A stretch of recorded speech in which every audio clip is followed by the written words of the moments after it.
Anatomy of flowering plants. Anatomy of flowering plants, anatomy कहते हैं पौधा अंदर से कैसे दिखता है, इंटरनल स्ट्रक्चर। पौधे के डिफरेंट ऑर्गन्स अंदर से कैसे दिखते हैं, एनाटॉमी ऑफ फ्लावरिंग प्लांट्स। कौन से पौधे के, फ्लावरिंग प्लांट्स। एंजियोस्पर्म की रूट्स अंदर से कैसे दिखती हैं, स्टेम अंदर से कैसे दिखते हैं, लीव्स अंदर से कैसी दिखती हैं, ये सारी चीजें आप लोग पढ़ेंगे इस चैप्टर में, एनाटॉमी ऑफ फ्लावरिंग प्लांट्स। आप ये जानते हैं कि सेल्स मिलकर के टिश्यूज बनाती हैं, टिश्यूज मिलकर के टिश्यू सिस्टम, और टिश्यू सिस्टम मिलकर के ऑर्गन बनाते हैं। प्लांट्स में आपने दो तरह के टिश्यू पढ़ेंगे आप, मेरिस्टेमेटिक टिश्यू और परमानेंट टिश्यू। मेरिस्टेमेटिक टिश्यू और परमानेंट टिश्यू, ये मिलकर के तीन तरह के टिश्यू सिस्टम बनाते हैं। टिश्यूज मिलकर के टिश्यू सिस्टम बनाते हैं, तीन तरह के आगे पढ़ेंगे अभी। एपिडर्मल टिश्यू सिस्टम, ग्राउंड या फंडामेंटल टिश्यू सिस्टम, और वेस्क्यूलर टिश्यू सिस्टम। ये टिश्यू सिस्टम मिलकर ऑर्गन बनाते हैं, जैसे रूट, स्टेम और लीव्स, ये सब ऑर्गन है। पौधों में ऑर्गन सिस्टम नहीं होते। पौधों में ना डाइजेस्टिव सिस्टम है, ना एक्सक्रीटरी सिस्टम है, ना सर्कुलेटरी सिस्टम है। ऑर्गन सिस्टम पौधों में नहीं होते। तो सेल्स मिलकर के टिश्यूज बनाती हैं, टिश्यूज मिलकर के टिश्यू सिस्टम, और टिश्यू सिस्टम मिलकर ऑर्गन। पौधों में क्या नहीं होते, ऑर्गन सिस्टम नहीं होते। Internal structure also show adaptation to diverse habitat. देखो एनसीईआरटी ने हमें थोड़ा सा यहां पर ब्रीफ कर दिया, तो बता दे रहे हैं तुम्हें। इंटरनल स्ट्रक्चर देख के तुम्हें क्या क्या पता लग सकता है। इंटरनल स्ट्रक्चर देख के तुम्हें क्या क्या पता लग सकता है। तुम्हें पता लग सकता है ये रूट है, ये स्टेम है, ये लीफ है, ये पता लग सकता है, क्योंकि रूट का इंटरनल स्ट्रक्चर अलग तरह का है, स्टेम का अलग तरह का है, और लीफ का अलग तरह का है। तो इंटरनल स्ट्रक्चर देख करके आप ये बता सकते हो ये रूट का है, स्टेम का है, या लीफ का है, पता लग सकता। इंटरनल स्ट्रक्चर देख के ये भी बता सकते हो ये मोनोकॉट रूट का है या डाइकॉट रूट का है, मोनोकॉट स्टेम का है या डाइकॉट स्टेम का है, मोनोकॉट लीफ का है या डाइकॉट लीफ का है, इंटरनल स्ट्रक्चर से। क्योंकि मोनोकॉट और डाइकॉट के इंटरनल स्ट्रक्चर्स अलग अलग होते हैं। इंटरनल स्ट्रक्चर देख के ये भी बता सकते हो, पौधों में कहता है internal structure also show adaptation to diverse habitat. पौधा अलग अलग हैबिटेट में रहता है, ये तुम इंटरनल स्ट्रक्चर देख के बता सकते हो। मान लो किसी पौधे का तुमने सेक्शन काटा, स्टेम का मान लो काट लिया, और उसमें बड़े बड़े एयर स्पेसेस दिख रहे हैं, तो इसका मतलब ये पानी का पौधा है। पानी के पौधे हल्के होते हैं, उनमें बड़े बड़े एयर स्पेसेस होते हैं। अगर किसी पौधे में थिक क्यूटिकल है और संकन स्टोमेटा है, तो निश्चित रूप से जीरोफाइट है। वो ऐसी जगह पे पाया जाता है जहां पानी की कमी है। तो इंटरनल स्ट्रक्चर देख के तुम ये भी बता सकते हो ये पौधा किस हैबिटेट का है। ये पानी में रहने वाला पौधा है, सूखी जमीन पे रहने वाला पौधा है, ये इंटरनल स्ट्रक्चर से पता लग जाता है। तो इंटरनल स्ट्रक्चर से पता लग जाता है कि ये रूट है, स्टेम है, लीफ है, सही है। इंटरनल स्ट्रक्चर से पता लग जाता है ये मोनोकॉट है या डाइकॉट है, सही है। इंटरनल स्ट्रक्चर से पता लग जाता है ये पौधा किस हैबिटेट का है, कैसे घरों में रहता है, पानी में रहता है या सूखी जमीन पे रहता है, इंटरनल स्ट्रक्चर से पता लग जाता है, सही है। आंसर हो गया ऑल ऑफ दी अबव। ऐसा सवाल, अच्छा सवाल है। फिर आता है टिश्यू क्या होता है।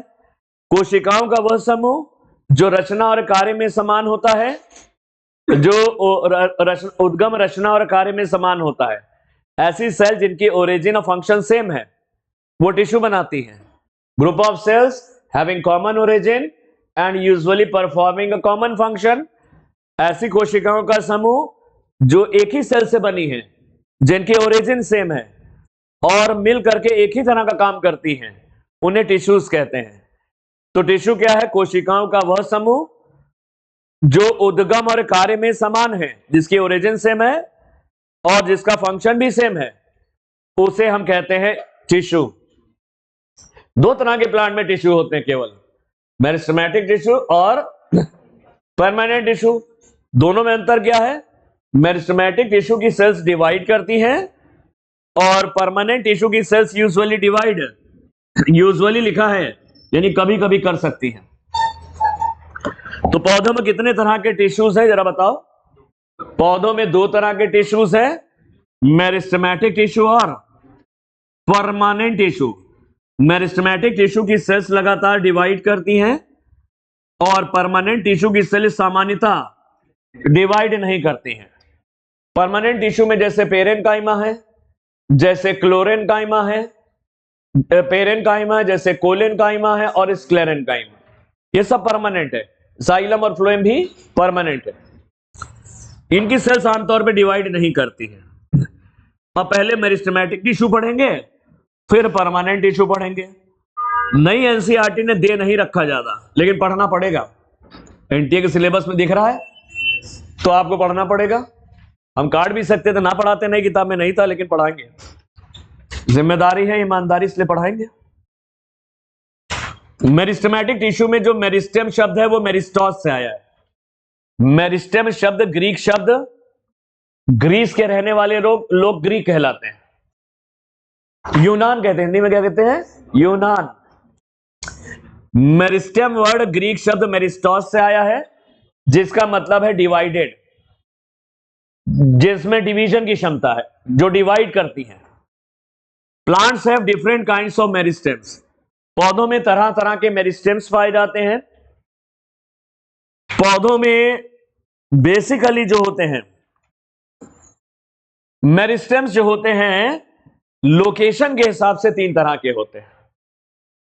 अब ओरिजिन के हिसाब से भी होते हैं मेरिस्टेम, लोकेशन के हिसाब से भी होते हैं, फंक्शन के हिसाब से। क्योंकि एनसीईआरटी ने बहुत डिटेल नहीं दिया है, क्लास में तो हम डिटेल में पढ़ाते हैं। यहां जितना एनसीईआरटी ने दे रखा उतना ही बताएंगे, पुरानी एनसीईआरटी में है ये। तो मेरिस्टेम लोकेशन के हिसाब से पौधे में किस जगह पर है, उसके हिसाब से तीन तरह के हैं। जो रूट और शूट के एपेक्स पर है वो एपिकल मेरिस्टेम है। क्या है वो? एपिकल मेरिस्टेम है। और जो किनारे पर है, जो किनारे पर है, रूट स्टेम के किनारों पर है, वो लेटरल मेरिस्टेम है। क्या है? लेटरल मेरिस्टेम है। और कुछ मोनोकॉट ग्रासेस में, जैसे गन्ना हो गया, बांस हो गया, कुछ मोनोकॉट ग्रासेस में बीच बीच में मेरिस्टेम पाए जाते हैं, परमानेंट टिश्यू के बीच में, वो इंटरकैलरी है। क्या है वो? इंटरकैलरी मेरिस्टेम है। तो लोकेशन के हिसाब से मेरिस्टेम तो तीन तरह के हो गए। जो सिरों पर मौजूद है, जड़ तने के, वो एपिकल मेरिस्टेम है। किनारों पर मौजूद है, लेटरल मेरिस्टेम है। और ग्रासेस में, गन्ने में, बांस में, जो दो परमानेंट टिश्यू के बीच में है, वो इंटरकैलरी है। सब में इंटरकैलरी नहीं होते। तो plants have different kinds of meristem. Apical meristems are usually found at the tips of roots and shoots. Apical meristem कहां पाए जाते हैं? जड़ और तने के सिरों पर पाए जाते हैं। Meristem produce primary tissue. Meristem primary tissues बनाते हैं। टिश्यूज का मतलब, प्राइमरी टिश्यूज का मतलब जो पौधों में पहले पैदा होते हैं। ऐसे टिश्यूज जो पौधे में पहले पैदा होते हैं, जिनसे पौधे का शरीर तैयार होता है, वो प्राइमरी टिश्यूज हैं। वो प्राइमरी टिश्यूज हैं। तो मेरिस्टेम ऐसे टिश्यूज बनाते हैं जिससे पादप शरीर बनता है, प्लांट बॉडी बनती है, यानी प्राइमरी टिश्यूज बनाते हैं। During formation of leaf and elongation of stem, इधर देखो ये वाला डायग्राम, इतना पहले याद करते हुए चलना। ये बेवफा चैप्टर है, हम पढ़ाएंगे भी, ठीक लगेगा आपको, आपको लगेगा आपको समझ में भी आ रहा है, लेकिन सवाल आप गलत कर जाओगे। ये बेवफाई करता है चैप्टर, इसलिए बहुत मन से सीखना। अगर वैसे तो इसमें 2.5 लेक्चर होते, 3 भी लग जाएंगे, कोई दिक्कत नहीं है। 2.5 इधर है, 2.5 उधर है, 2.5 इधर है, 3 उधर है, तो अगर दोनों मिलाकर के 6 लेक्चर भी हो रहा है तो कोई दिक्कत नहीं। आपका टेस्ट 11 को है, टेस्ट कब है? 6 लेक्चर भी होंगे तो 9 को पूरा हो जाएगा। 6 लेक्चर होंगे तो 6 मतलब सैटरडे तक है, 9 भी नहीं, सैटरडे पूरा हो जाएगा। तो अभी समय काफी है, तो इसलिए इसमें थोड़ा सा रिलैक्स होकर पढ़ा रहा है ताकि आप इसकी बेवफाई से तुम बच पाओ। तो एपिकल मेरिस्टेम कहां पर पाए जाते हैं? रूट और शूट के टिप पर होते हैं, सिरों पर होते हैं। ये मेरिस्टेम बनाते हैं, डिवाइड करके बनाते हैं प्राइमरी टिश्यूज, और प्राइमरी टिश्यूज से प्राइमरी प्लांट बॉडी बनती है, जैसे parenchyma, collenchyma, sclerenchyma meristematic tissue ही बनाते हैं। मेरिस्टेमेटिक टिश्यू की सेल्स में जब डिवीजन समाप्त हो जाता है तो वो परमानेंट टिश्यू बना देते हैं। क्या बना देते हैं? परमानेंट टिश्यू में बदल जाते हैं। तो मेरिस्टेम बनाते हैं प्राइमरी टिश्यूज, जैसे पेरेन्काइमा, कोलेनकाइमा और स्क्लेरेन्काइमा। इससे पौधे का शरीर बनता है। अब यहां से समझना, ये है तुम्हारा शूट एपेक्स और ये है रूट एपेक्स। इसको जरा समझो, थोड़ा बड़ा करके। तुम शूट एपेक्स वाला देखना, ये वाला डायग्राम देखना, ये शूट एपेक्स का डायग्राम है। कह रहा है during the formation of leaves and elongation of stem, ये लीव्स बन रही है, ये जो दिख रहा है ये शुरुआत की पत्तियां है। जब पत्ती छोटी होती है तो उसे प्राइमोडियम बोलते हैं। ये भी लीफ है, ये पत्ती थोड़ी बड़ी हो गई है, ये भी पत्ती है, लेकिन जब पत्ती छोटी होती है इसे प्राइमोडियम कहते हैं। कह रहा कि जब पत्तियां बन रही हैं तने के सिरे पर, और एक्सिस है, ये तने की बड है, ये टॉप बड है, और एक्सिस इलोंगेट कर रही, लंबी हो रही है। जब लीव्स बन रही हैं और एक्सिस इलोंगेट हो रही, तना लंबा होता जा रहा है, यहां पर है एपिकल मेरिस्टेम। यहां पर कौन सा मेरिस्टेम है? एपिकल मेरिस्टेम में होती है मेरिस्टेमेटिक सेल्स जो लगातार डिवाइड करती हैं। कह रहा है कि जब लीव्स का फॉर्मेशन हो रहा है और एक्सिस लंबी हो रही, इलोंगेट कर रही है, तो एपिकल मेरिस्टेम की कुछ सेल्स पीछे छोड़ी जाती हैं। एपिकल मेरिस्टेम की कुछ सेल्स पीछे छोड़ी जाती हैं और ये लीव के एक्सिल में आ जाती हैं, लीव के एक्सिल में आ जाती हैं। इन्हें एक्सिलरी बड कहते हैं, इन्हें। तो एक्सिलरी बड अपने आप थोड़ी ना पैदा हो गई। एक्सिलरी बड एपिकल मेरिस्टेम का टूटा और छूटा हुआ हिस्सा है, टूटा और छूटा हुआ हिस्सा है। अरे एक्सिस आगे बढ़ती जा रही है, मेरिस्टेमेटिक सेल डिवाइड कर रही है, एक्सिस इलोंगेट होती जा रही है, नई नई पत्तियां भी निकल रही हैं, लेकिन कुछ सेल एपिकल मेरिस्टेम के पीछे ही रह जाती हैं और लीफ के कक्ष में आ जाती हैं और बनाती हैं एक्सिलरी बड। तो तने पर 2 तरह की बर्ड्स होती हैं, एपिकल बड और एक्सिलरी बड। एक्सिलरी बड आगे चल करके या तो ब्रांच बनाती है या ये फ्लावर में बदल जाती है। एक्सिलरी बड या तो ब्रांच बनाती है या ये फ्लावर में बदल जाती है। चलो बढ़िया। क्या कह रहा है? During formation of leaves and elongation of stem, जब नई नई पत्तियां बन रही हैं, जहां पे तने का सिरा है, एपेक्स है, ड्यूरिंग फॉर्मेशन ऑफ लीव्स, जब नई नई पत्तियां बन रही हैं, एंड इलोंगेशन ऑफ स्टेम, तना लंबा होता जा रहा है। Some cells of shoot apical meristem, shoot apical meristem की कुछ कोशिकाएं लेफ्ट बिहाइंड, पीछे ही छोड़ी आती हैं। These cells form axillary bud, ये लीफ के एक्सिल में आके बना लेती हैं axillary bud. Such buds are present in the axil of leaf, ये बड लीफ के एक्सिल में पाई जाती, लीफ के कक्ष में होती हैं। ये रूट की एपेक्स है, इसको भी देख लो, इसका आगे जिक्र होगा नहीं।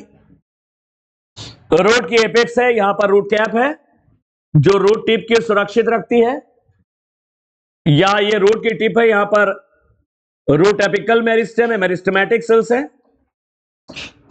ये मेरिस्टेमेटिक सेल्स होती हैं, ये रूट की टिप है। रूट की टिप एक कैप लाइक स्ट्रक्चर से सुरक्षित रहती है, इसको रूट कैप कहते हैं, इसे रूट कैप कहते हैं। यहां पर 3 जोन दिखा रखे हैं, इसमें 3 जोन दिखा रखे, 1 2 3। ये डर्मेटोजन है, अब तुम्हारे लेवल से बहुत ऊपर है, इतना ही कर लो बहुत। डर्माटोजन एपिडर्मिस बनाएगा, पेरिब्लम से वैस्कुलर बंडल बनेगा, वैस्कुलर बंडल और प्लीरोम अंदर अपित वगैरह बनाएगा। ये लिखने की जरूरत भी नहीं है, ये हमने ऐसे ही बता दिया क्योंकि डायग्राम सामने था, सामने डायग्राम एनसीईआरटी ने बना रखा था इसलिए बताया। वो शूट की टिप है, ये रूट की टिप है। रूट की टिप कैप लाइक स्ट्रक्चर से प्रोटेक्टेड है, रूट कैप है। 3 हिस्से होते हैं, डर्मेटोजन एपिडर्मिस बनाएगा, पेरिब्लम वैस्कुलर बंडल और प्लीरोम पिथ वगैरह बनाएगा। छोड़ दो, बेकार है। इधर वाला देखो, during formation of leaves and elongation of stem some cells of apical meristems are left behind and they form axillary bud. Axillary bud आगे चल के क्या कर लेती है, ब्रांच या फ्लावर बनाती है। Axillary buds are capable of forming either a branch और ए फ्लावर। एक्सिलरी बर्ड आगे चल के ब्रांच बनाएगी या फ्लावर बनाती है। अब आता है the meristem which is occurs between, ये तो एपिकल मेरिस्टेम की कहानी हो गई। तो पहला मेरिस्टेम हो गया एपिकल मेरिस्टेम, अभी बताने जा रहा हूं इंटरकैलरी मेरिस्टेम और फिर लेटरल मेरिस्टेम। 3 तरह के मेरिस्टेम। देखो इंटरकैलरी मेरिस्टेम कहां होता है, इंटरकैलरी मेरिस्टेम केवल मोनोकॉट ग्रासेस में होता है। मोनोकॉट ग्रासेस में जैसे बैम्बू हो गया, बांस जो होती है वो सबसे बड़ी घास होती है। ग्रैमनी फैमिली के जितने भी पौधे हैं सबको ग्रासेस बोलते हैं। दूब घास भी ग्रास है, गेहूं और चावल भी ग्रास है, घास होते हैं। बांस भी घास है, बैम्बू सबसे बड़ी घास है, और शुगर केन भी घास है, गन्ना भी घास है। मोनोकॉट ग्रासेस में यानी ग्रासेस में क्या होता है, इसमें भी एपिकल मेरिस्टेम की कुछ सेल पीछे छूट जाती हैं।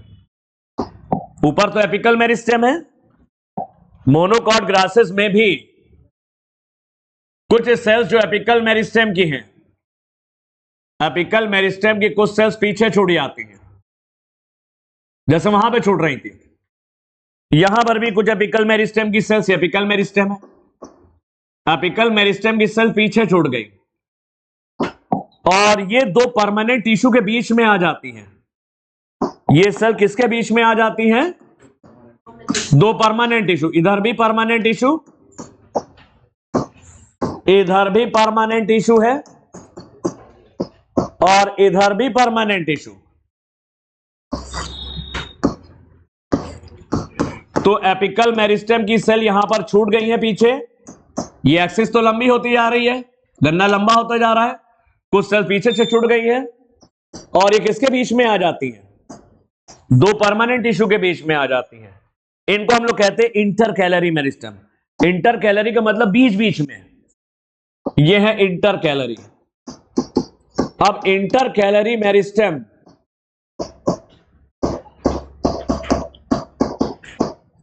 इसमें तुम्हें 1-2 बातें जाननी है।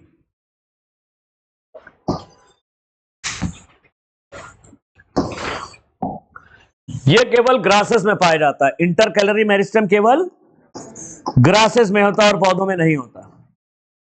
अब होता क्या है कि कोई जानवर आया, ग्रेजिंग एनिमल्स होते हैं, ऊपर का गन्ना खा गए, ऊपर का गन्ना खा जाने से एपिकल मेरिस्टेम चला गया, कौन सा मेरिस्टेम गायब हो गया, एपिकल मेरिस्टेम खा गया ये।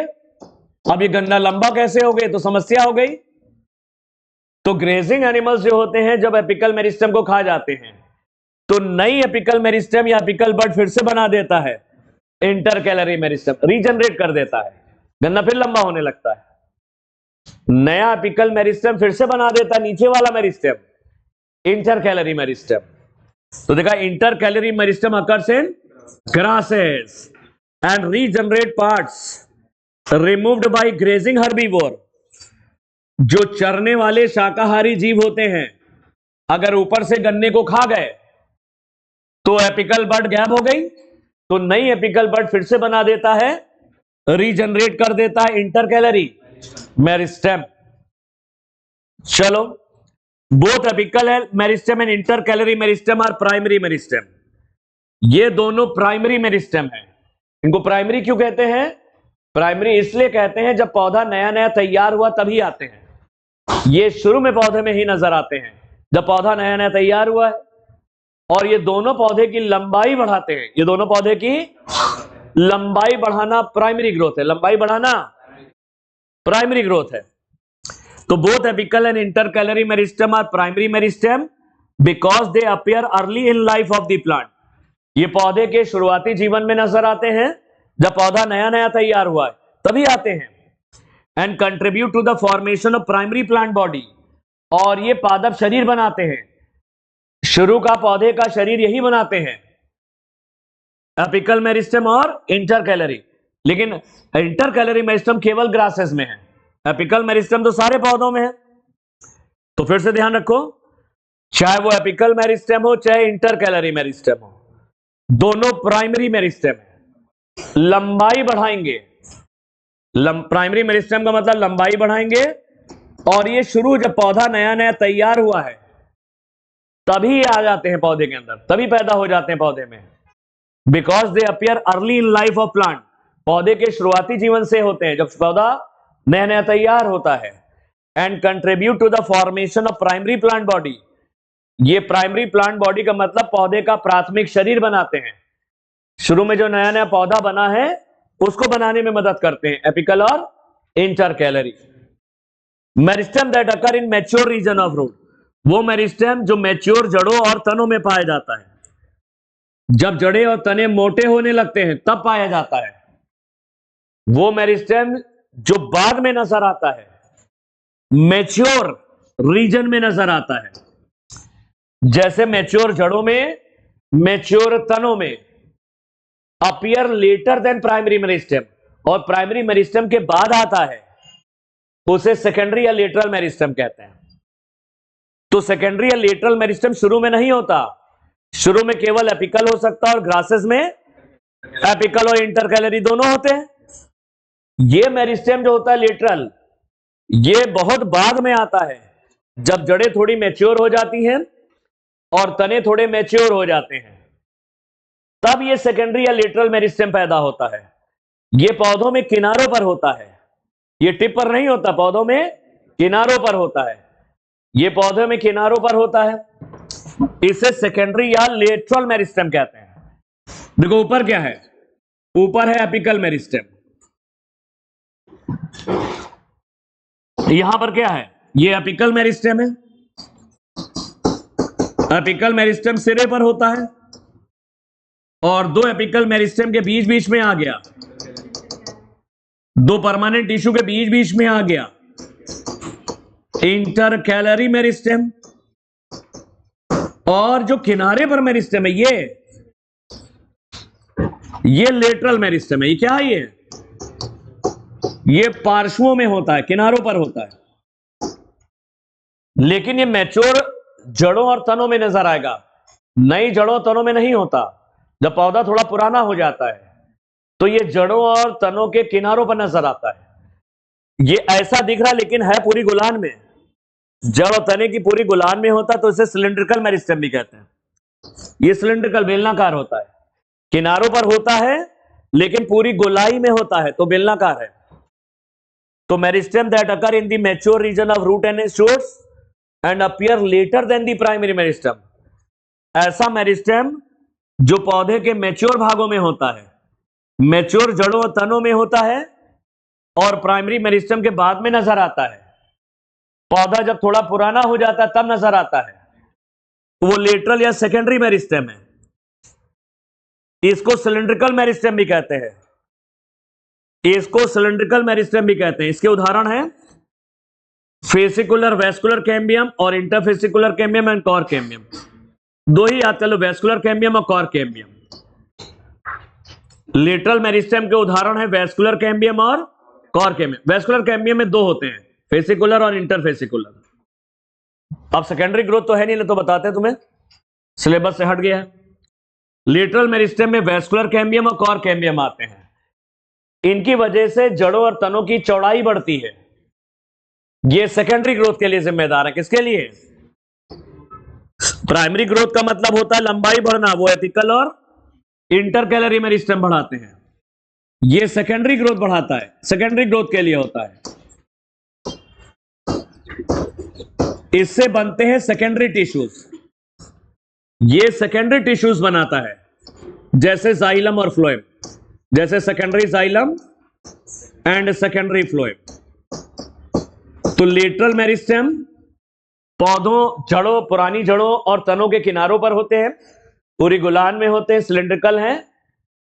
ये जो लेटरल मेरिस्टेम है ये सेकेंडरी टिश्यू यानी सेकेंडरी जाइलम और सेकेंडरी फ्लोएम बनाते हैं, जिससे पौधे की चौड़ाई बढ़ती है। चौड़ाई का बढ़ना सेकेंडरी ग्रोथ है। जड़ और तने चौड़े होते जाते हैं सेकेंडरी ग्रोथ की वजह से। ये तो हो गया मेरिस्टेमेटिक टिश्यू। कितने तरह का बताया? 3 तरह का, एपिकल मेरिस्टेम, इंटरकैलरी मेरिस्टेम और लेटरल मेरिस्टेम। प्लांट बॉडी में इनिशियल यानी शुरुआत में कौन सा मेरिस्टेम आया? एपिकल आता है। एपिकल मेरिस्टेम भी आता है और इंटरकैलरी भी आता है। एपिकल मेरिस्टेम जो कि प्राइमरी मेरिस्टेम है और लेटरल मेरिस्टेम सेकेंडरी मेरिस्टेम है। प्राइमरी मेरिस्टेम पौधे में शुरू में आते हैं जैसे एपिकल मेरिस्टेम। सेकेंडरी मेरिस्टेम पौधा जब पुराना हो गया तो जड़ और तनों में नजर आते हैं। सेकेंडरी मेरिस्टेम में लेटरल मेरिस्टेम है। क्या है? तो एपिकल मेरिस्टेम और इंटरकैलरी प्राइमरी है और लेटरल मेरिस्टेम में vascular cambium, cork cambium secondary है।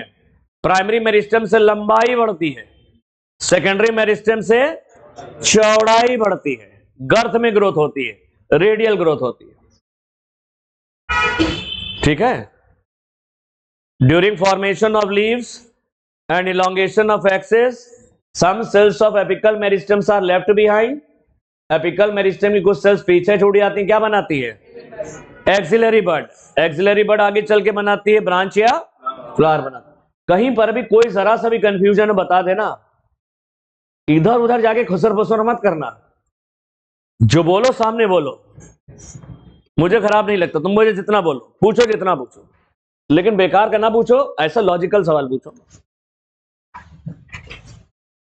परमानेंट टिश्यू, दूसरा टिश्यू आ गया। मेरिस्टेमेटिक में 3 पढ़ लिए, एपिकल मेरिस्टेम, इंटरकैलरी मेरिस्टेम और लेटरल मेरिस्टेम। अब आते हैं permanent tissue. Cells of both primary and secondary meristem divide to form new cells. Primary meristem यानी एपिकल मेरिस्टेम की सेल भी डिवाइड करती हैं और सेकेंडरी मेरिस्टेम यानी लेटरल मेरिस्टेम की सेल भी डिवाइड करती हैं। ये डिवाइड करके नई नई कोशिकाएं बनाती हैं। अब जैसे एपिकल मेरिस्टेम है, ये लगातार डिवाइड करके नई नई सेल बना रहा है।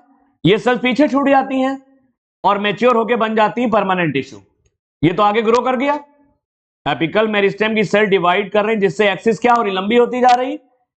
लेकिन एपिकल मेरिस्टेम से जो सेल्स बन के पीछे छूट गई हैं वो मैच्योर होने लगती है और वो परमानेंट टिश्यू में बदल जाती है। परमानेंट टिश्यू में बदल जाए। परमानेंट टिश्यू अपने आप थोड़ी ना पैदा हो गया, वो मेरिस्टेम से ही बना है। मेरिस्टेमेटिक सेल जो पीछे छूट जाती हैं धीरे धीरे डिफरेंशिएट हो जाती हैं, मैच्योर हो जाती हैं और परमानेंट टिश्यू में बदल जाती हैं। चलो आगे। Permanent tissue, cells of both primary and secondary meristem divide to form a new cell. Primary meristem मतलब एपिकल मेरिस्टेम की सेल भी डिवाइड करके नई नई कोशिकाएं बनाती हैं, न्यू सेल्स। और सेकेंडरी मेरिस्टेम यानी लेटरल मेरिस्टेम उसकी भी सेल्स डिवाइड करके नई नई सेल्स बनाती हैं। These new cells become structurally and functionally specialized. ये नई सेल्स जो होती हैं वो स्ट्रक्चरली और फंक्शनली स्पेशलाइज्ड हो जाती हैं। इनका स्ट्रक्चर स्पेशल हो जाता है। भोजन को स्टोर करने लग गई, पेरेन्काइमा में बदल गई। स्ट्रक्चर स्पेशलाइज हो गया, पैक्टिन वैक्टिन जमा हो गया सेल वॉल में और ये मैकेनिकल स्ट्रेंथ देने लगी तो कोलेनकाइमा में बदल गई। लिग्निन जमा हो गया तो स्क्लेरेनकाइमा में बदल गई। तो These new cells become structurally and functionally specialized. Meristematic cell से जो सेल्स बनी हैं वो स्ट्रक्चरली फंक्शनली स्पेशलाइज्ड होती हैं। इनका स्ट्रक्चर चेंज हो जाता है और ये विशेष प्रकार का कार्य करने लग जाती हैं। जैसे पेरेन्काइमा बन गया, मेरिस्टेमेटिक सेल से ही बनेगा पेरेन्काइमा। स्टोरेज करता है, स्टोरेज। कोलेनकाइमा, स्क्लेरेनकाइमा भी मेरिस्टेमेटिक सेल से ही बनते हैं। मैकेनिकल सपोर्ट देते हैं, मजबूती देते हैं पौधे को। तो these new cells become structurally and functionally specialized and lose the ability to divide. ये सेल्फ डिवाइड नहीं करती। तो एपिकल और लेटरल मेरिस्टेम से जो नई सेल्स बनती हैं, इन सेल्स में का स्ट्रक्चर ये विशेष प्रकार की हो जाती है। स्ट्रक्चर के अनुसार इनका स्ट्रक्चर विशेष हो जाता है और ये विशेष कार्य करने लग जाती हैं। और इनमें डिवीजन भी समाप्त हो जाता है और बनाती हैं परमानेंट टिश्यू। क्या बनाती हैं? सच सेल्स आर टर्म परमानेंट और मैच्योर सेल्स। ये सेल्स परमानेंट या मैच्योर कहलाती हैं और बनाती हैं परमानेंट टिश्यू। तो परमानेंट टिश्यू कहां से पैदा हो गया? ये तो मेरिस्टेमेटिक सेल से ही तो आया। मेरिस्टेमेटिक सेल तो डिवाइड कर रही थी और नई नई कोशिकाएं बना रही थी, चाहे वो एपिकल मेरिस्टेम हो चाहे वो लेटरल मेरिस्टेम हो। जो नई सेल इनसे बनी है वो स्पेशलाइज हो गई और बदल जाती हैं परमानेंट और मैच्योर टिश्यू में। इनमें डिवीजन समाप्त हो जाता, आमतौर पर डिवीजन नहीं होता। Cells of permanent tissue do not generally है, कभी कभी करती हैं, वैसे ये सेल डिवाइड नहीं करती हैं। इनमें लिख सकते हो, इनमें कौन कौन से हो गए? पेरेन्काइमा, कोलेनकाइमा और स्क्लेरेन्काइमा। देखो ये आ गए। परमानेंट टिश्यू जो होता है वो दो तरह का होता है, सिंपल परमानेंट टिश्यू और complex permanent tissue. Simple permanent tissue में पेरेन्काइमा, कोलेनकाइमा और स्क्लेरेन्काइमा है। कॉम्प्लेक्स परमानेंट टिश्यू में जाइलम और फ्लोएम आते हैं। सिंपल और कॉम्प्लेक्स में एक अंतर होता है, सिंपल परमानेंट टिश्यू एक ही प्रकार की सेल से बना है। तो पेरेन्काइमा को देखोगे, इसमें सारी सेल्स एक जैसी होती हैं। कोलेनकाइमा की सारी सेल्स एक जैसी है, स्क्लेरेन्काइमा की सारी सेल्स एक जैसी हैं। ये सिंपल परमानेंट टिश्यू है। कॉम्प्लेक्स परमानेंट टिश्यू में कई तरह की सेल्स होती हैं, जैसे जाइलम। जाइलम में ट्रैकीट भी है, जाइलम में फाइबर भी है, जाइलम में ट्रैकीट भी है, जाइलम में वेसल्स भी है, जाइलम में फाइबर भी है और जाइलम में पेरेन्काइमा भी है। ये चार तरह की सेल से बना है जाइलम। तो वो कंपाउंड या कॉम्प्लेक्स परमानेंट टिश्यू है। सिंपल में एक ही तरह की सेल्स होंगी और कॉम्प्लेक्स में कई तरह की सेल्स होंगी। सिंपल में तीन पढ़ना, पेरेन्काइमा, कोलेनकाइमा और स्क्लेरेन्काइमा। कॉम्प्लेक्स में दो ही पढ़ना, जाइलम और फ्लोएम। चलो देखते हैं। Simple permanent, this tissue is made up of one type of cell. ये टिश्यू केवल एक प्रकार की कोशिकाओं से बना है। All the cells are similar in structure and function. सारी सेल्स एक जैसी होती हैं स्ट्रक्चर और फंक्शन में, जैसे पेरेन्काइमा, कोलेनकाइमा और स्क्लेरेन्काइमा। ये सिंपल परमानेंट टिश्यू हैं, तीन तरह के। पेरेन्काइमा देखो, हिंदी में कहते हैं मृदुतक, मृदुल होता है, मृदुल, सॉफ्ट। पेरेन्काइमा मृदुतक। पेरेन्काइमा तो का नाम तुमने सुना ही होगा, रूट स्टेम लीव्स इनके अंदर होता है। Parenchyma forms major component with in organs. Root stem leave में सबसे ज्यादा पेरेन्काइमा होता है। मेजर कंपोनेंट का मतलब, अगर पत्ती को काट के देखोगे तो पत्ती के अंदर जो मीजोफिल है वो पेरेन्काइमा का बना है। तने के अंदर कॉर्टेक्स और पिथ पेरेन्काइमा की बनी होती है। रूट में कॉर्टेक्स और पिथ पेरेन्काइमा की बनी होती है। तो ऑर्गन्स के अंदर सबसे ज्यादा कौन सा टिश्यू है? पेरेन्काइमा होता है। तो parenchyma forms major component with in organs. ऑर्गन्स के अंदर यानी जड़, तने, पत्ती में सबसे ज्यादा पेरेन्काइमा ही पाया जाता है।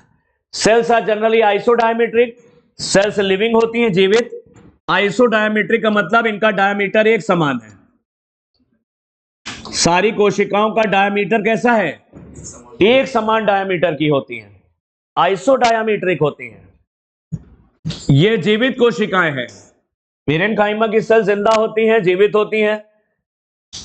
ज्यादातर पेरेन्काइमा आइसोडायमेट्रिक होता है, लेकिन इसके अलावा ये स्फेरिकल, पेरेन्काइमा की सेल गोल गेंद जैसी स्फेरिकल तो बनी है, ओवल यानी अंडाकार भी हो सकती है, राउंड यानी गोल हो सकती है, पॉलीगोनल ऐसे होते हैं, बहुकोणीय।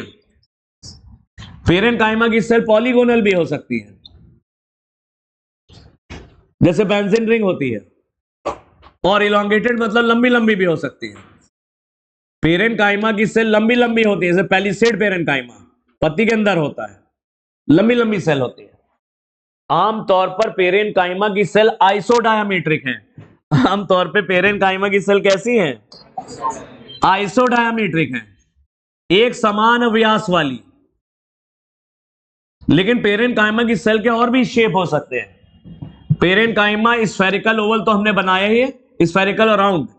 इसके अलावा ओवल यानी अंडाकार हो सकती है, ये स्फेरिकल गोल गेंद जैसी हो सकती है, ओवल यानी अंडाकार हो सकती है, गोल हो सकती है, राउंड गोल, पॉलीगोनल यानी बहुकोणीय हो सकती है। जैसे बेंजीन की रिंग है, और ये इलोंगेटेड लंबी लंबी भी हो सकती है, लेकिन ज्यादातर पेरेनकाइमा आइसोडायामीट्रिक है, एक समान व्यास वाली। देयर वॉल्स आर थिन, इनकी सेल वॉल थिन होती है और सेल्यूलोज की बनी है। पेरेनकाइमा की सेल वॉल थिन होती है, सेल वॉल पतली होती है और सेल्यूलोज से बनी है। सेल्स बहुत करीब करीब होती हैं, they may be either closely packed, cells बहुत करीब करीब होती हैं या बहुत ही कम मात्रा में होते हैं। इंटरसेल्यूलर स्पेसेस, अंतः कोशिकीय अवकाश बहुत छोटे या कम होते हैं क्योंकि सेल्स करीब करीब होती हैं। तो दे में भी आइदर क्लोजली पैक्ड और have small intercellular spaces.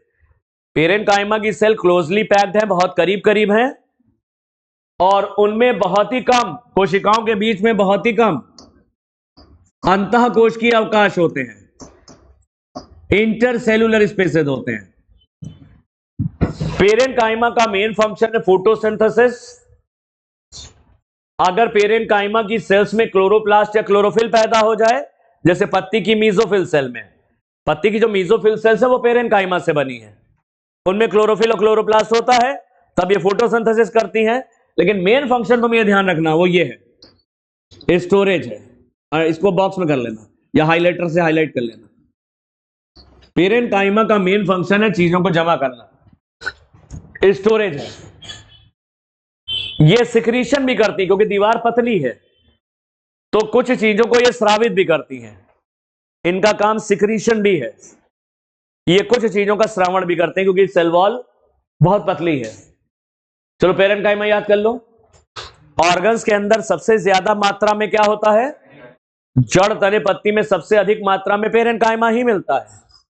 Sales ज्यादातर आइसोडायामीट्रिक होती हैं, एक समान व्यास वाली, लेकिन spherical, Oval, round, polygonal, elongated, कई एक आकार हो सकते हैं। सेल वॉल इनकी पतली है, सेल्यूलोज से बनी है, सेल्स बहुत करीब करीब हैं, क्लोजली पैक्ड हैं, और बहुत ही कम इनमें स्पेस होता है, इंटरसेल्यूलर स्पेसेस। फंक्शन मेन है इसका स्टोरेज। अगर पेरेनकाइमा में क्लोरोप्लास्ट और क्लोरोफिल पैदा हो जाए तब उसे क्लोरेनकाइमा कहते हैं, क्लोरेनकाइमा, और वो करेगा फोटोसिंथेसिस। पेरेनकाइमा में क्लोरोप्लास्ट और क्लोरोफिल पैदा हो सकता है, जैसे पत्तियों के पेरेनकाइमा में क्लोरोप्लास्ट और क्लोरोफिल पैदा होता है, तो ऐसे पेरेनकाइमा को क्लोरेनकाइमा, तो वो फोटोसिंथेसिस भी करता है। चलो अब कोलेनकाइमा देखते हैं। दूसरा सिंपल परमानेंट टिश्यू है कोलेनकाइमा। कोलेनकाइमा कहां मिलता है? ऑर्गन्स में सबसे ज्यादा तो पेरेनकाइमा दिख रहा है, कोलेनकाइमा कहां दिखता है जरा देखते हैं। It is found below the epidermis. ये एपिडर्मिस के नीचे होता है, यानी हाइपोडर्मिस में होता है। ये डाइकॉट स्टेम में, जैसे सनफ्लावर में मिलता है, डाइकॉट स्टेम की हाइपोडर्मिस कोलेनकाइमा की बनी होती है। तो it is found below the epidermis, ये एपिडर्मिस के नीचे होता है, यानी हाइपोडर्मिस में, ज्यादातर डाइकॉट स्टेम में नजर आता है। तो डाइकॉट स्टेम की हाइपोडर्मिस कोलेनकाइमा की बनी होती है, ये ध्यान रखना। डाइकॉट, अभी क्योंकि आगे पढ़ोगे ना तो इजी हो जाएगा कंपैरिजन जब पढ़ेंगे। डाइकॉट स्टेम की हाइपोडर्मिस कोलेनकाइमा की बनी होती है। एक डाइकॉट स्टेम का उदाहरण है सनफ्लावर। सनफ्लावर एक डाइकॉट है, मस्टर्ड भी डाइकॉट है। कोलेनकाइमा या तो होमोजीनियस लेयर के फॉर्म में होता है, होमोजीनियस लेयर के, ये एपिडर्मिस हो गई, एपिडर्मिस के नीचे पाया जाता है हाइपोडर्मिस में, या तो ये होमोजीनियस लेयर के फॉर्म में, या कोलेनकाइमा कुछ ऐसा होता है पैचेस यानी टुकड़ों में होता है। कद्दू का स्टेम काटोगे तो उसको ऐसा दिखता है, कद्दू का स्टेम सीधा नहीं होता। कद्दू के स्टेम में रिजेस एंड फरोज होते हैं, उभार और गड्ढे होते हैं। तो ये कोलेनकाइमा रिजेस के नीचे होता है, टुकड़ों में। ये कोलेनकाइमा कद्दू के स्टेम में कहां मिलेगा? टुकड़ों में मिलेगा, नीचे। तो सनफ्लावर में तुम्हें ऐसा दिख रहा है, सनफ्लावर, और ये हो गया कुकुरबिटा। कद्दू का स्टेम, तो या तो ये होमोजीनियस लेयर के फॉर्म में होता है, एक समान लेयर के फॉर्म में है, होमोजीनियस लेयर के फॉर्म में है, या ये पैचेस में है, ये पैचेस में हो गया।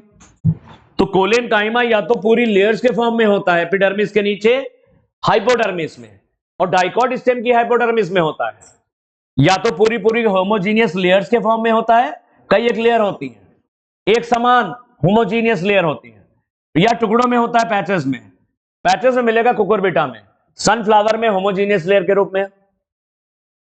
Collenchyma is never found in monocot stem and root, ये आ सकता है, मोनोकॉट स्टेम रूट में कभी भी कोलेनकाइमा नहीं होता, कोलेनकाइमा कभी नहीं पाया जाता मोनोकॉट स्टेम और रूट, ये डाइकॉट स्टेम में मिलता है, जैसे सनफ्लावर और कुकुरबिटा। सनफ्लावर में होमोजीनियस लेयर के फॉर्म में है, और कुकुरबिटा में कद्दू के स्टेम में टुकड़ों में है। It consist of thick walled living cells, ये थिक वॉल्ड लिविंग सेल से बना है। तो पेरेंकाइमा भी थिन वॉल्ड लिविंग सेल से, और ये भी थिक वॉल्ड, ये थिक वॉल्ड लिविंग सेल से बना है। वो थिन वॉल्ड लिविंग सेल्स था, ये थिक वॉल्ड। सेल्स के कॉर्नर पे तीन चीजों का जमाव होता है, सेल्स के किनारे किनारे तीन चीजों का जमाव होता है, सेल्यूलोज, हेमीसेल्यूलोज और पैकेटिन का जमाव होता है। सेल के किनारों पर cells are much thickened at the corners, कोशिकाएं काफी मोटी होती हैं किनारों पर। किनारों पर क्या जमा होने से मोटी हो जाती हैं? ड्यू टू डिपोजिशन ऑफ, क्या जमा होने से? सेल्यूलोज, हेमीसेल्यूलोज और पैक्टिन। कोशिकाओं के किनारों पर यह जमा हो जाता है, सेल्यूलोज, हेमीसेल्यूलोज और पैक्टिन। कोलेनकाइमा, कोलेनकाइमा को हिंदी में कहते हैं स्थूल कोण ऊतक। स्थूल कोण, कोणों पे जमा है, कोणों मतलब किनारों पर, कोणों पर जमा है, किनारों पर जमा है। तीन चीजें, सेल्यूलोज, हेमीसेल्यूलोज और पैक्टिन। इन जमा होने से कोशिकाओं के बीच में नहीं पाया जाता है, इंटरसेल्यूलर स्पेसेस नहीं होते। दो कोशिकाएं एकदम चिपकी रहती हैं, उनके बीच में नहीं पाए जाते intercellular spaces. Intercellular spaces are absent in collenchyma. बिल्कुल अच्छी बात। सेल्स इनकी ओवल हो सकती है, अंडाकार, स्फेरिकल गोल गेंद जैसी, या पॉलीगोनल जैसे ऊपर बनाया था, बहुकोणीय हो सकती है, बेंजीन के रिंग जैसी। सेल्स ऑफन कंटेन क्लोरोप्लास्ट, जब इनमें क्लोरोप्लास्ट पैदा हो जाएगा ऊपर वालों की तरह, पेरेनकाइमा की तरह, पेरेनकाइमा में भी क्लोरोप्लास्ट क्लोरोफिल पैदा हो सकता है, इनकी सेल्स में भी क्लोरोप्लास्ट क्लोरोफिल पैदा हो जाता, तब इन्हें क्लोरेनकाइमा कहते हैं। और इसका काम है फोटोसिंथेसिस करना, और फोटोसिंथेसिस से भोजन बनेगा, ग्लूकोज, एसिमिलेट फूड, भोजन बनाएंगे। वैसे कोलेनकाइमा का जो मेन फंक्शन है, प्रोवाइड मैकेनिकल सपोर्ट, ये मजबूती देती है। नए नए जो तने निकलते हैं और पत्ती का जो पीटियोल होता है उसमें ढेर सारा कोलेनकाइमा होता है, तो नए तनों को सपोर्ट देना, मजबूती देना, और पत्ती के पीटियोल को, पत्ती की डंडी को, उसके अंदर भी होते हैं, उसको मजबूती देते हैं। ये आ सकता है। तो provide mechanical support, collenchyma provide करता है मैकेनिकल सपोर्ट, यानी मजबूती देता है to the growing parts. Growing part जैसे यंग स्टेम, नए तनों को, और पत्ती के पीठियोल को, पत्ती की डंडी को, इसके अंदर ढेर सारा कोलेनकाइमा है। मैकेनिकल सपोर्ट इनको मजबूती देता है। तो चलो कोलेनकाइमा फिर से देखते हैं। कोलेनकाइमा एपिडर्मिस के नीचे हाइपोडर्मिस में होता है, यह डाइकॉट स्टेम की हाइपोडर्मिस में होता है, जैसे सनफ्लावर और कुकुरबिटा। सनफ्लावर में होमोजीनियस लेयर के रूप में है, सनफ्लावर स्टेम में, और कुकुरबिटा में पैचेस यानी टुकड़ों में है। कोलेनकाइमा कभी भी नहीं पाया जाता मोनोकॉट स्टेम और रूट में, इनमें कोलेनकाइमा नहीं होता। सेल्स के कॉर्नर्स पे कोलेनकाइमा थिक वॉल्ड होता है, पेरेनकाइमा थिन वॉल्ड है, कोलेनकाइमा थिक वॉल्ड है, लेकिन दोनों ही लिविंग है। ये आ चुका सवाल, नीट 2024 में आया। अब तुम कहोगे 24 में आ गया, नई किताब में तो है ही नहीं, इसीलिए मैं पढ़ा रहा हूं, क्योंकि एनटीए के सिलेबस में लिखा है इसको, ये 2024 का आया है, जबकि नई किताब में 24 में आ चुकी थी, उसमें नहीं था। तो ये थिक वॉल्ड लिविंग सेल से बना है, थिक वॉल्ड लिविंग सेल से बना है, ये पूछा गया था। तो कौन सा ऐसा मैकेनिकल टिश्यू है जो थिक वॉल्ड लिविंग सेल से बना है? कोलेनकाइमा मैकेनिकल टिश्यू है भैया, ये मजबूती देता है। ये सेल्स के कॉर्नर पे 3 चीजों का जमा होता है, सेल्यूलोज, हेमीसेल्यूलोज और पैक्टिन का जमा होता है, जिसकी वजह से सेल्स बिल्कुल चिपक जाती हैं। Intercellular spaces are absent in collenchyma. Collenchyma की सेल्स में इंटरसेल्यूलर स्पेसेस नहीं होते। सेल्स ओवल, स्फेरिकल, पॉलीगोनल कई एक आकार की होती हैं, जैसे पेरेनकाइमा में था। अक्सर सेल के अंदर क्लोरोप्लास्ट पैदा हो जाते हैं, तब ऐसे कोलेनकाइमा को क्लोरेनकाइमा बोलते हैं। पेरेनकाइमा में भी हो सकता है ऐसा, पेरेनकाइमा की सेल में भी क्लोरोप्लास्ट पैदा हो सकते हैं, तब उन्हें क्लोरेनकाइमा कहा जाता है। और इसका काम है फोटोसिंथेसिस करना, और फोटोसिंथेसिस भोजन बनाता है, ग्लूकोज। वैसे मेन फंक्शन कोलेनकाइमा का है प्रोवाइड मैकेनिकल सपोर्ट, खास करके नए तनों को और पत्ती के पीटियोल को। नए तनों और पत्ती के पीटियोल में ढेर सारा होता है कोलेनकाइमा होता है। चलो अब नेक्स्ट आते हैं थर्ड, स्क्लेरेनकाइमा, दृढ़ ऊतक। पेरेनकाइमा मृदुतक, कोलेनकाइमा स्थूल कोणोतक, किनारों पर कोणों पर जमा है 3 चीजें, सेल्यूलोज, हेमीसेल्यूलोज और पैक्टिन। और दृढ़ ऊतक, इनमें लिग्निन जमा होता और ये डेड होता है, ये होता है डेड। फोटो लेना ले लेना या बना लेना, जो भी करना है। चलो आगे चलते हैं। स्क्लेरेनकाइमा, स्क्लेरेनकाइमा लंबी लंबी नैरो सेल्स, पतली कोशिकाओं से बना है, with thicken and lignified cell walls. इसको ऐसे बना लो, स्क्लेरेनकाइमा लंबी लंबी नैरो सेल्स, लंबी पतली कोशिकाओं से बना है, लंबी और पतली कोशिकाओं से बना है, with thick and lignified cell wall. Cell wall इनकी मोटी है और लिग्निन का जमाव है। ये लंबी लंबी पतली पतली कोशिकाओं से बना है, लंबी और पतली कोशिकाओं से बना है स्क्लेरेनकाइमा। सेल्स लंबी और पतली है और ढेर सारा लिग्निन जमा है। इनकी सेल्स में ढेर सारा लिग्निन जमा है। सेल वॉल में ढेर सारा लिग्निन जमा है। लिग्निन इम्परमिएबल, इसके आर पार पानी नहीं जा सकता, तो इन सेल्स की डेथ हो जाती है। तो स्क्लेरेनकाइमा डेड सेल से बना है। कैसे है? लिग्निन की वजह से इनकी डेथ हो जाती है। सेल वॉल में लिग्निन जमा है, लिग्निन पानी को अंदर जाने नहीं देता, इन सेल्स की डेथ हो जाती है। तो it consist of long narrow cells with thick and lignified cell walls. ये लंबी और पतली कोशिकाओं से मिलकर बना है। सेल वॉल काफी मोटी है क्योंकि उसमें लिग्निन जमा है। क्या जमा है? लिग्निन जमा है। हैविंग अ फ्यू और न्यूमरस पिट्स, जहां पे लिग्निन ठीक से जमा नहीं होता, छोटे छोटे गड्ढे बन जाते हैं। तो ये गड्ढे कम भी हो सकते हैं, फ्यू भी हो सकते हैं और ज्यादा भी हो सकते हैं। लिग्निन जहां पे ठीक से नहीं जमा होगा, वहां पे क्या तैयार हो जाएंगे? गड्ढे। छोटे गड्ढों को पिट्स कहते हैं। ये फ्यू और या न्यूमरस पिट्स से मिलकर के बना है, यानी लिग्निन के ऊपर छोटे छोटे गड्ढे नजर आते हैं। Cells are usually dead and without protoplast. Sclerenchyma की सेल्स डेड सेल्स होती हैं। लिग्निन जमा होने से अंदर पानी नहीं जाने पाता और अंदर इनके जो प्रोटोप्लाज्म है वो सूख जाता है। प्रोटोप्लाज्म में अगर सेल मेम्ब्रेन को भी जोड़ दिया जाए तो उसे प्रोटोप्लास्ट कहते हैं। जीव द्रव और सेल मेम्ब्रेन को मिला के क्या बोलते हैं? प्रोटोप्लास्ट। तो सेल मेम्ब्रेन, प्रोटोप्लास्ट सब सूख जाता है क्योंकि अंदर पानी तो जा नहीं पाता। तो स्क्लेरेनकाइमा की सेल लंबी है, पतली है, मोटी दीवार वाली है, उसमें लिग्निन जमा है। जहां लिग्निन ठीक से जमा नहीं, वहां पे छोटे छोटे गड्ढे बन जाते हैं, पिट्स।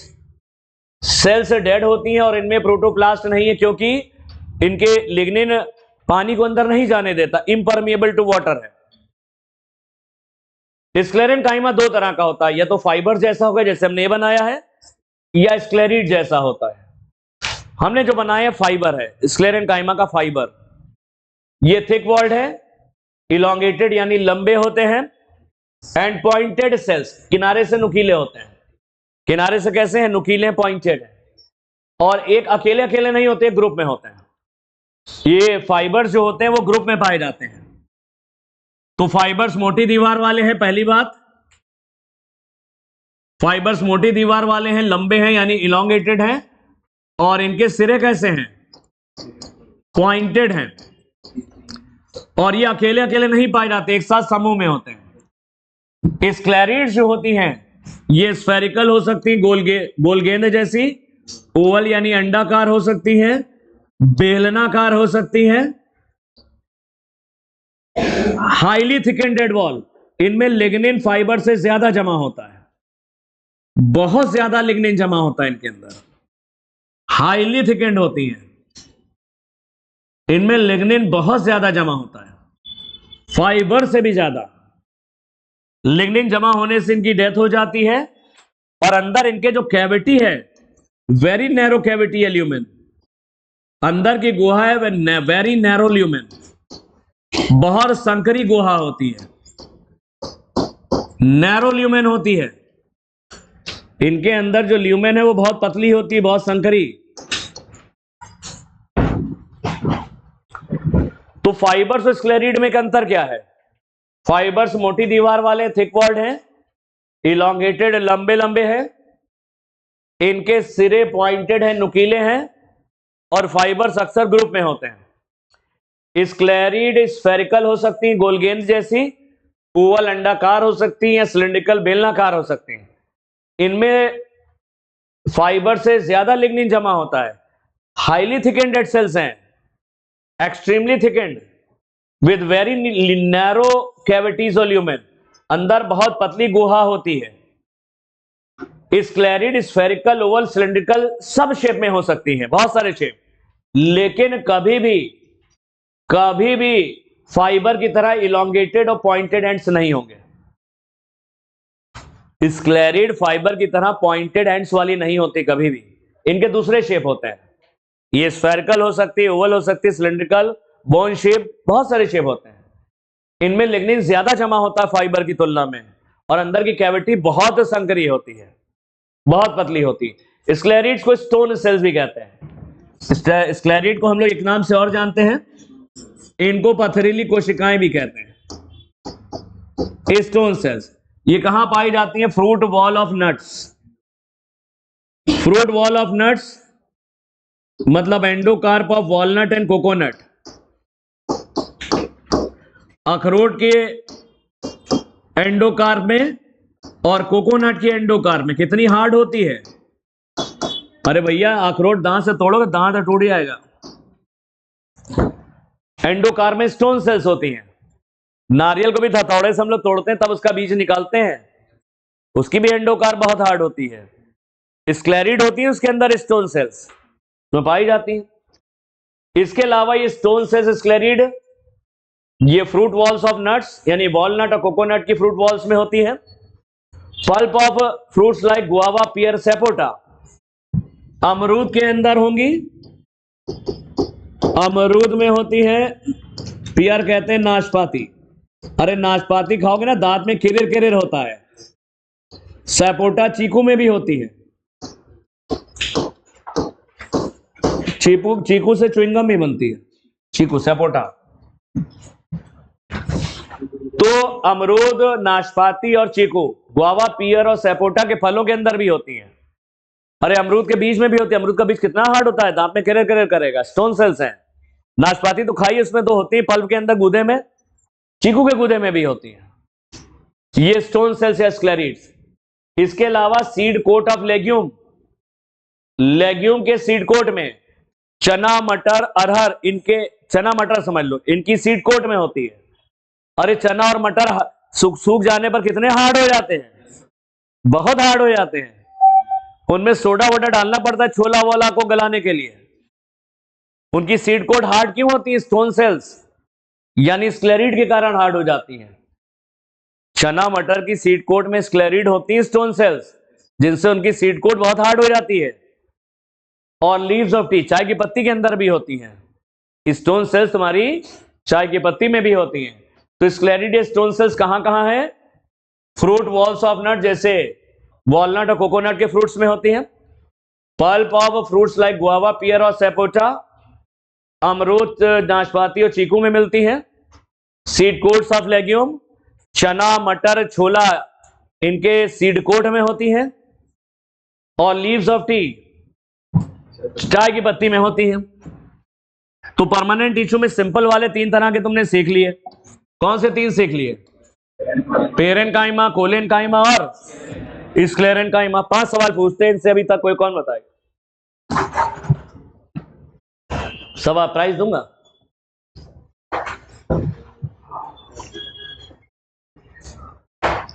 कोई नहीं बताएगा। कौन सा ऐसा टिश्यू है सिंपल परमानेंट टिश्यू जो ऑर्गन्स में सबसे ज्यादा है? पेरेन्काइमा। कौन सा ऐसा सिंपल परमानेंट टिश्यू है जो मैकेनिकल सपोर्ट देता है यंगर पार्ट्स को और पीटियोल ऑफ लीफ? कोलेन्काइमा। कौन सा ऐसा mechanical tissue simple permanent tissue है जो मोनोकॉट्स में नहीं होता? कोलेन्काइमा। क्या? कोलेन्काइमा। कौन सा ऐसा परमानेंट टिश्यू है या तो एपिडर्मिस के नीचे होता है, एपिडर्मिस के नीचे होता है होमोजीनियस लेयर के फॉर्म में या पैचेस में? कोलेन्काइमा। कौन सा ऐसा वह सिंपल परमानेंट टिश्यू जिसकी सेल में इंटरसेलुलर स्पेसेस नहीं होते?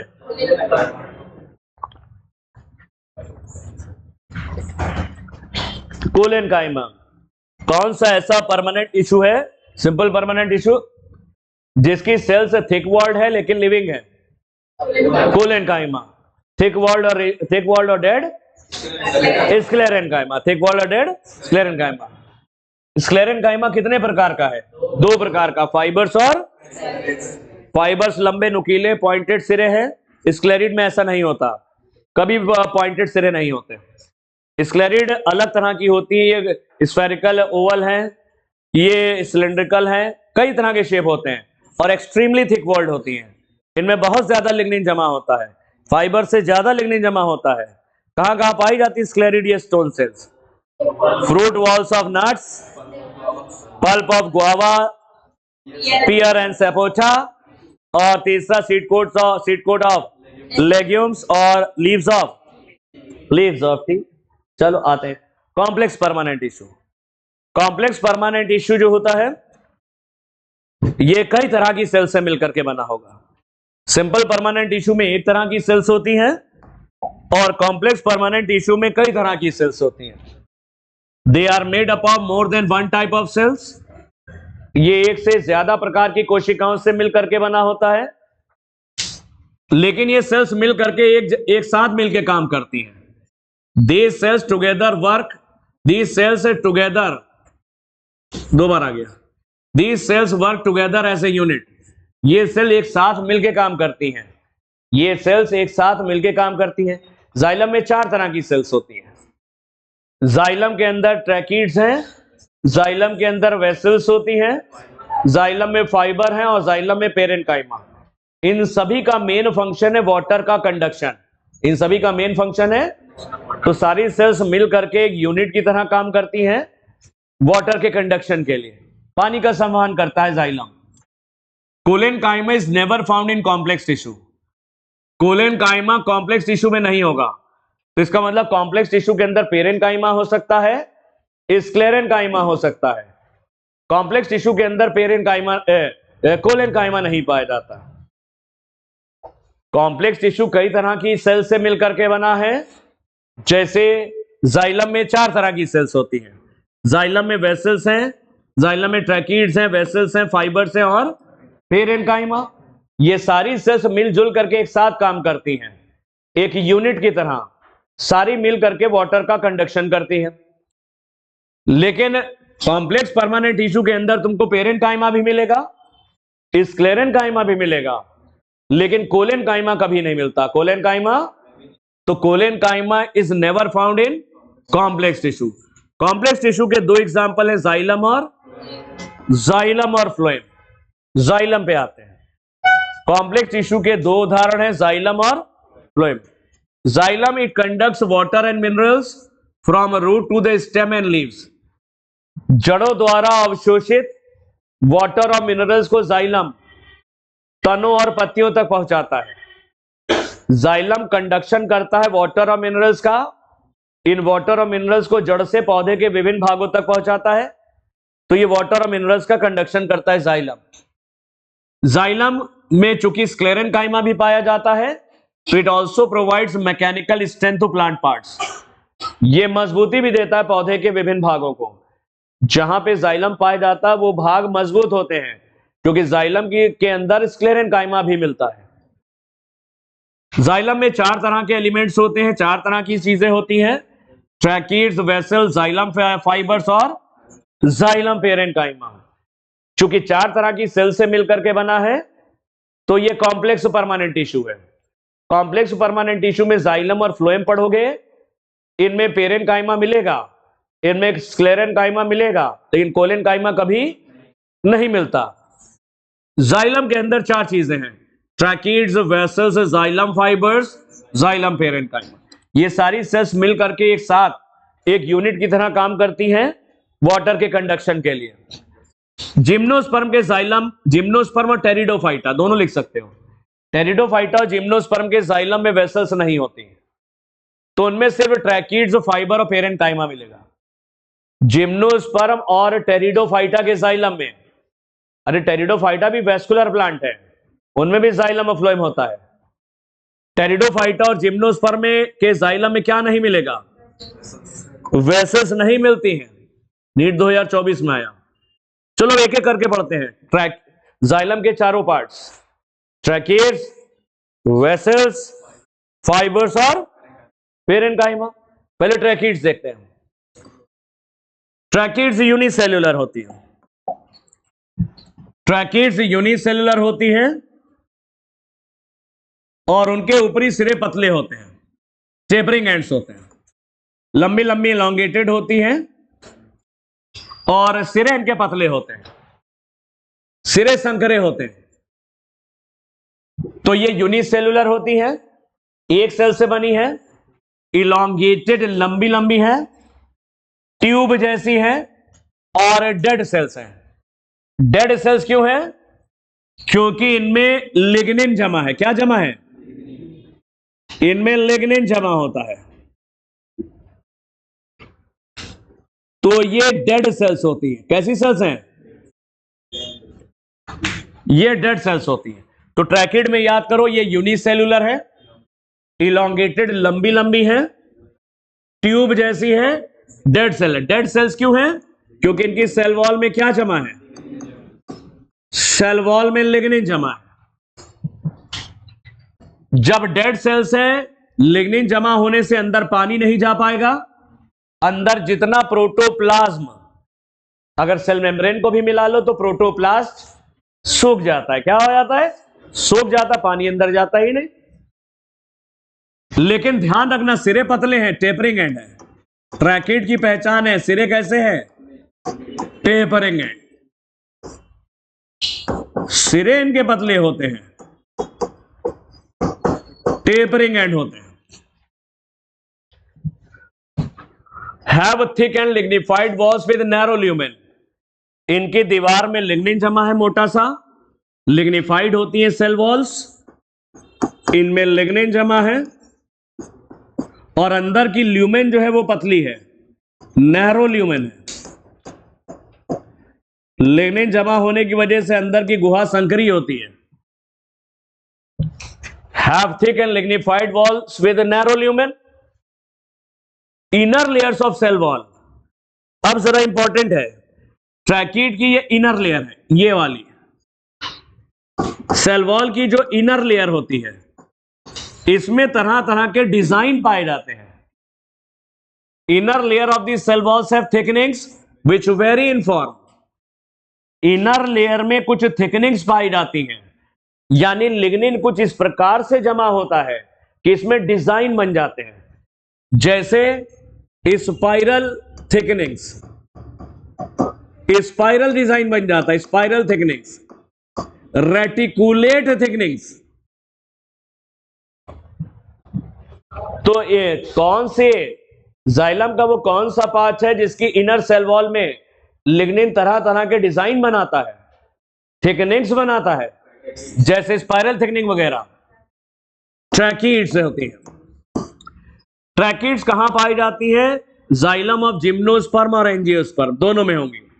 जिम्नोस्पर्म के जाइलम में वेसल्स नहीं होती, ट्रैकीड होती है, वेसल्स नहीं होती। मेन फंक्शन क्या है? ट्रांसपोर्ट और conduction of water and minerals. ये वाटर और मिनरल्स का कंडक्शन करती है। तो याद कर लो, ट्रैकीड्स यूनिसेल्युलर हैं, इलॉन्गेटेड लंबी हैं, ट्यूब जैसी हैं, डेड सेल से इनमें प्रोटोप्लाज्म होता नहीं और सिरे टेपरिंग है।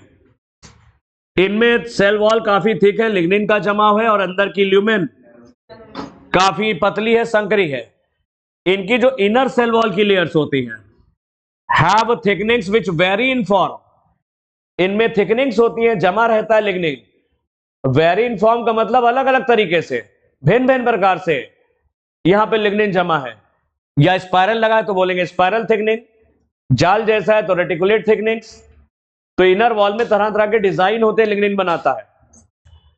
ट्रैकीड्स पाई जाती है दोनों जगह, जिम्नोस्पर्म में भी होती है, ये टेरिडो में भी होती है, टेरिडो जिम्नो एंजियो सब में होती है, ये सब में पाई जाती हैं। इनका मेन फंक्शन क्या है? Transport of water and conduction of water and minerals. चलो वेसल्स आती हैं। वेसल्स जो होती हैं मल्टी सेलुलर होती हैं। वेसल्स कैसी है? मल्टी सेलुलर है। वेसल की एक सेल को हम लोग कहते हैं वेसल मेंबर।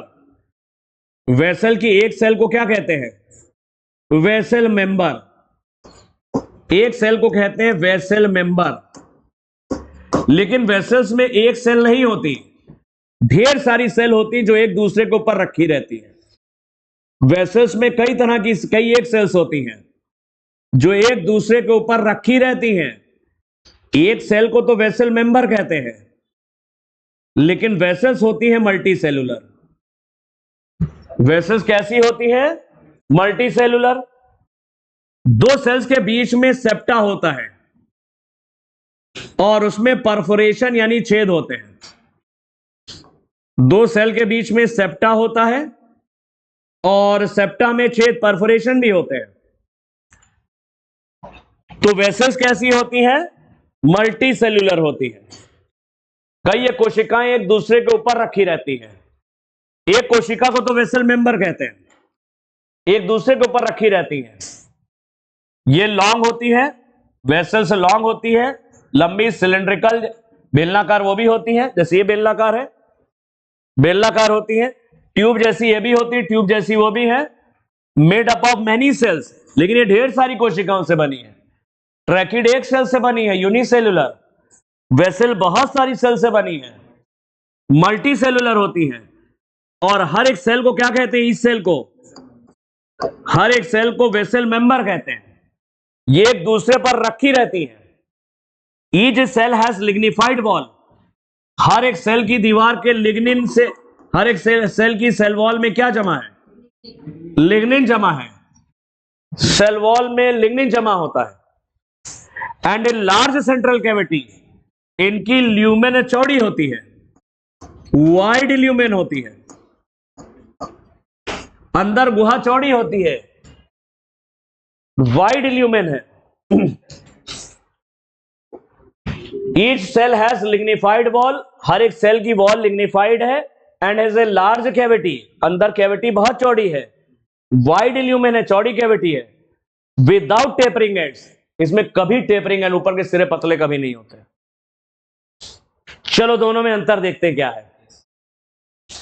चलो थोड़ा सा और पढ़ ले फिर देखते हैं। वेसल्स आर ऑल्सो डेड, ये भी डेड होती हैं क्योंकि सेल वॉल में लिग्निन जमा है। लिग्निन अंदर पानी जाने नहीं देता, प्रोटोप्लाज्म सूख जाता है। तो vessels are, cells are also dead and without protoplasm, protoplasm नहीं होता। वेसल मेंबर्स और cells are interconnected through, vessel members या सेल्स आपस में जुड़ी रहती है, दो सेल्स, देखो दो सेल्स आपस में जुड़ी, इंटरकनेक्टेड है थ्रू परफोरेशन, छेद होते हैं इन देयर कॉमन वॉल्स। और ये दो सेल की कॉमन वॉल है, दो सेल की कॉमन वॉल, और कॉमन वॉल में क्या नजर आ रहे हैं? दो सेल की कॉमन दीवार है और उसमें छेद नजर आ रहे हैं, यानी परफोरेशंस भी है। बाद में क्या होता है, जब वेसल थोड़ी मैच्योर हो जाती है, ये कॉमन वॉल डिसॉल्व हो जाती है, बाद में ये कॉमन वॉल डिसॉल्व हो जाती है, घुल जाती है, तो ये बिल्कुल पाइप जैसी बन जाती है, पाइप जैसी। तो वेसल मेंबर्स और cells are interconnected through परफोरेशंस।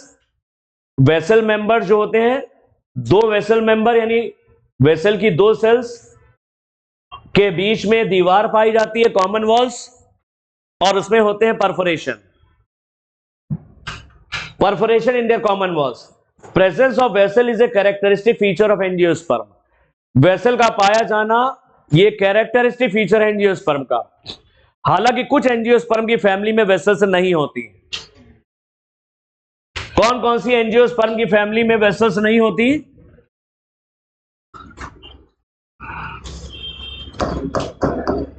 Families विंटरेसी, टेट्रासेंट्रेसी, टेट्रासेंट्रेसी सब हिमालय में पाई जाती है इस तरह की family, and Trochodendraceae, and ट्रोकोडेंड्रेसी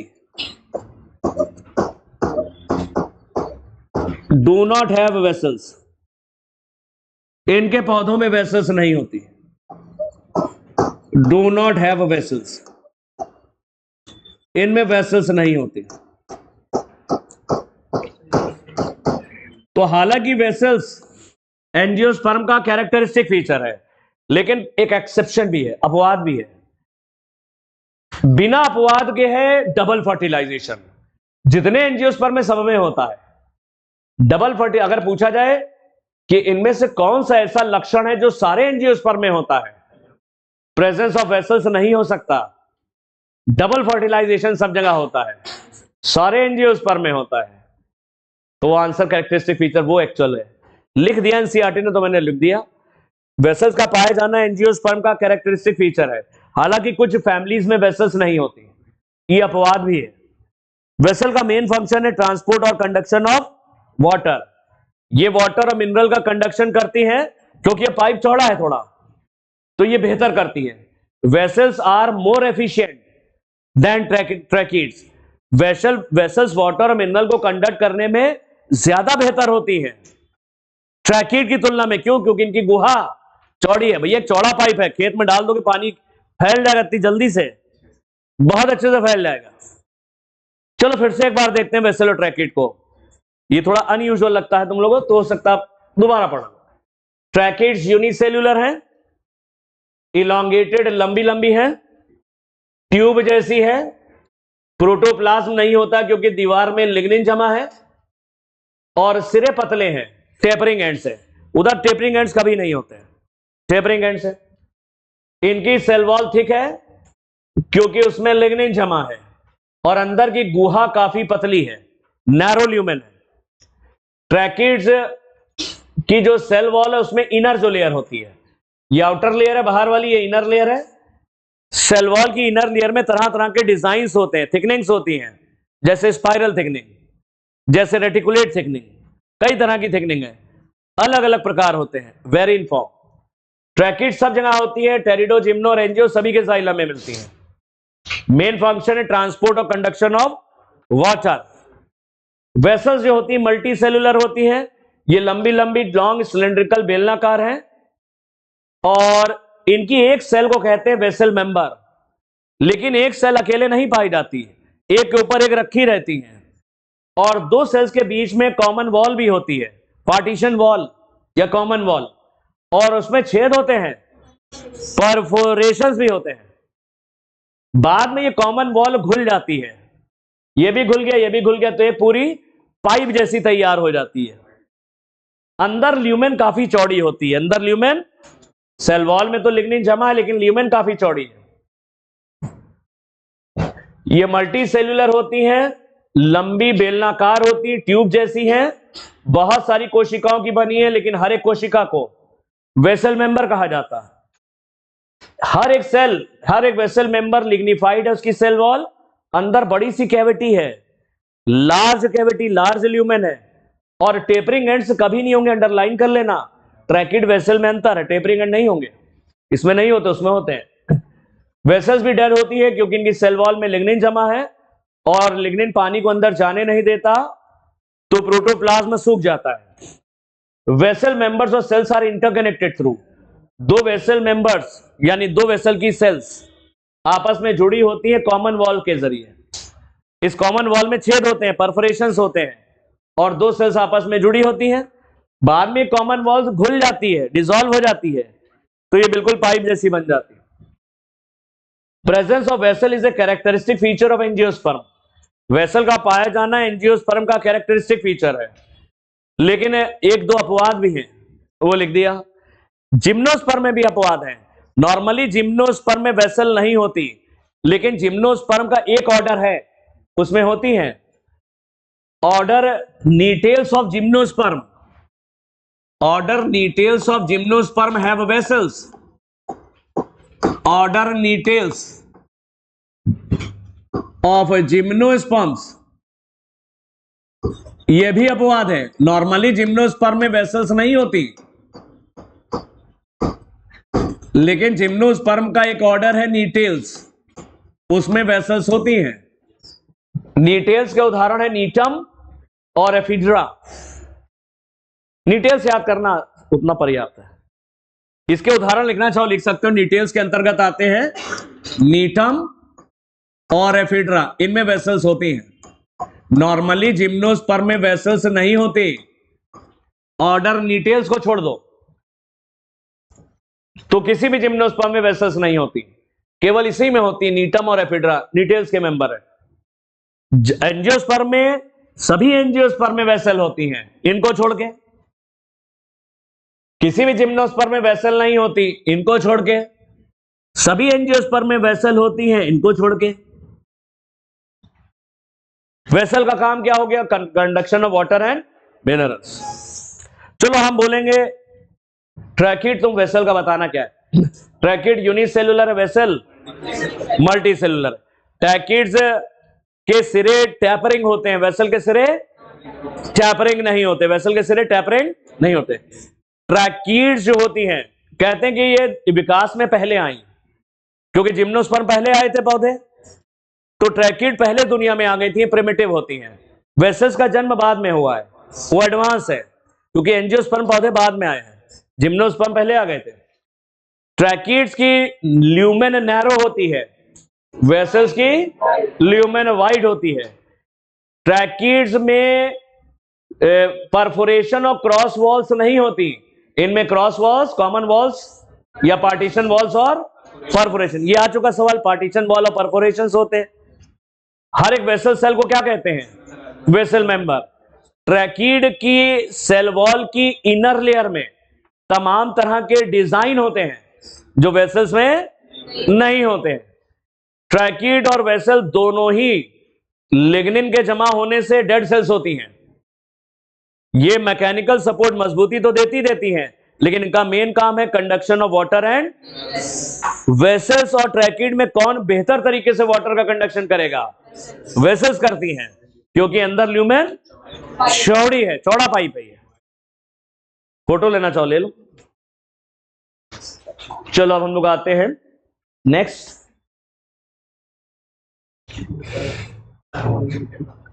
xylem. Xylem की दो चीजें हो गई, ट्रैकिड्स हो गई, वेसल्स हो गई। आगे देखते हैं।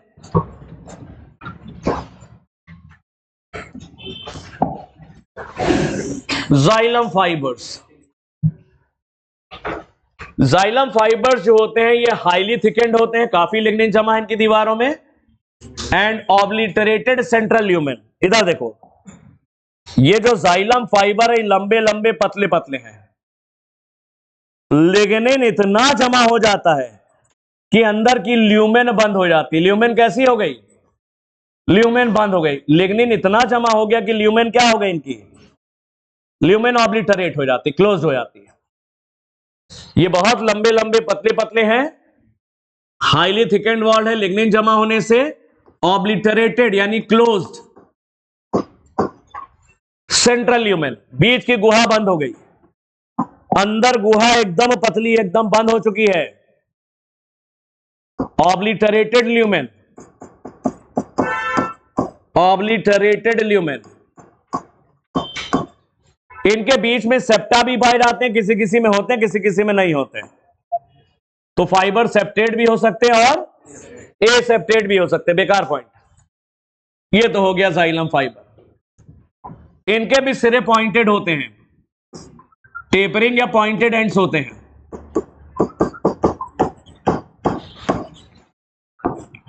टेपरिंग या पॉइंटेड एंड्स होते हैं। तो फाइबर देखो, हाईली थिकेंड वॉल्स, बहुत ज्यादा लिग्निन जमा है, इतना लिग्निन जमा कि अंदर की गुहा ही गायब हो जाती है, अंदर की ल्यूमेन क्लोज हो जाती है, वो ऑब्लिटरेट हो जाती है। इनमें बीच में सेप्टा हो भी सकते हैं और सेप्टा, ये सेप्टेड या सेप्टेड दोनों होते हैं। जाइलम पेरेन्काइमा, ये जाइलम का जीवित पार्ट है। इसकी सेल्स जो होती हैं लिविंग होती हैं और थिन वॉल्ड होती हैं। जाइलम पेरेन्काइमा की सेल्स लिविंग होती हैं और थिन वॉल्ड होती हैं।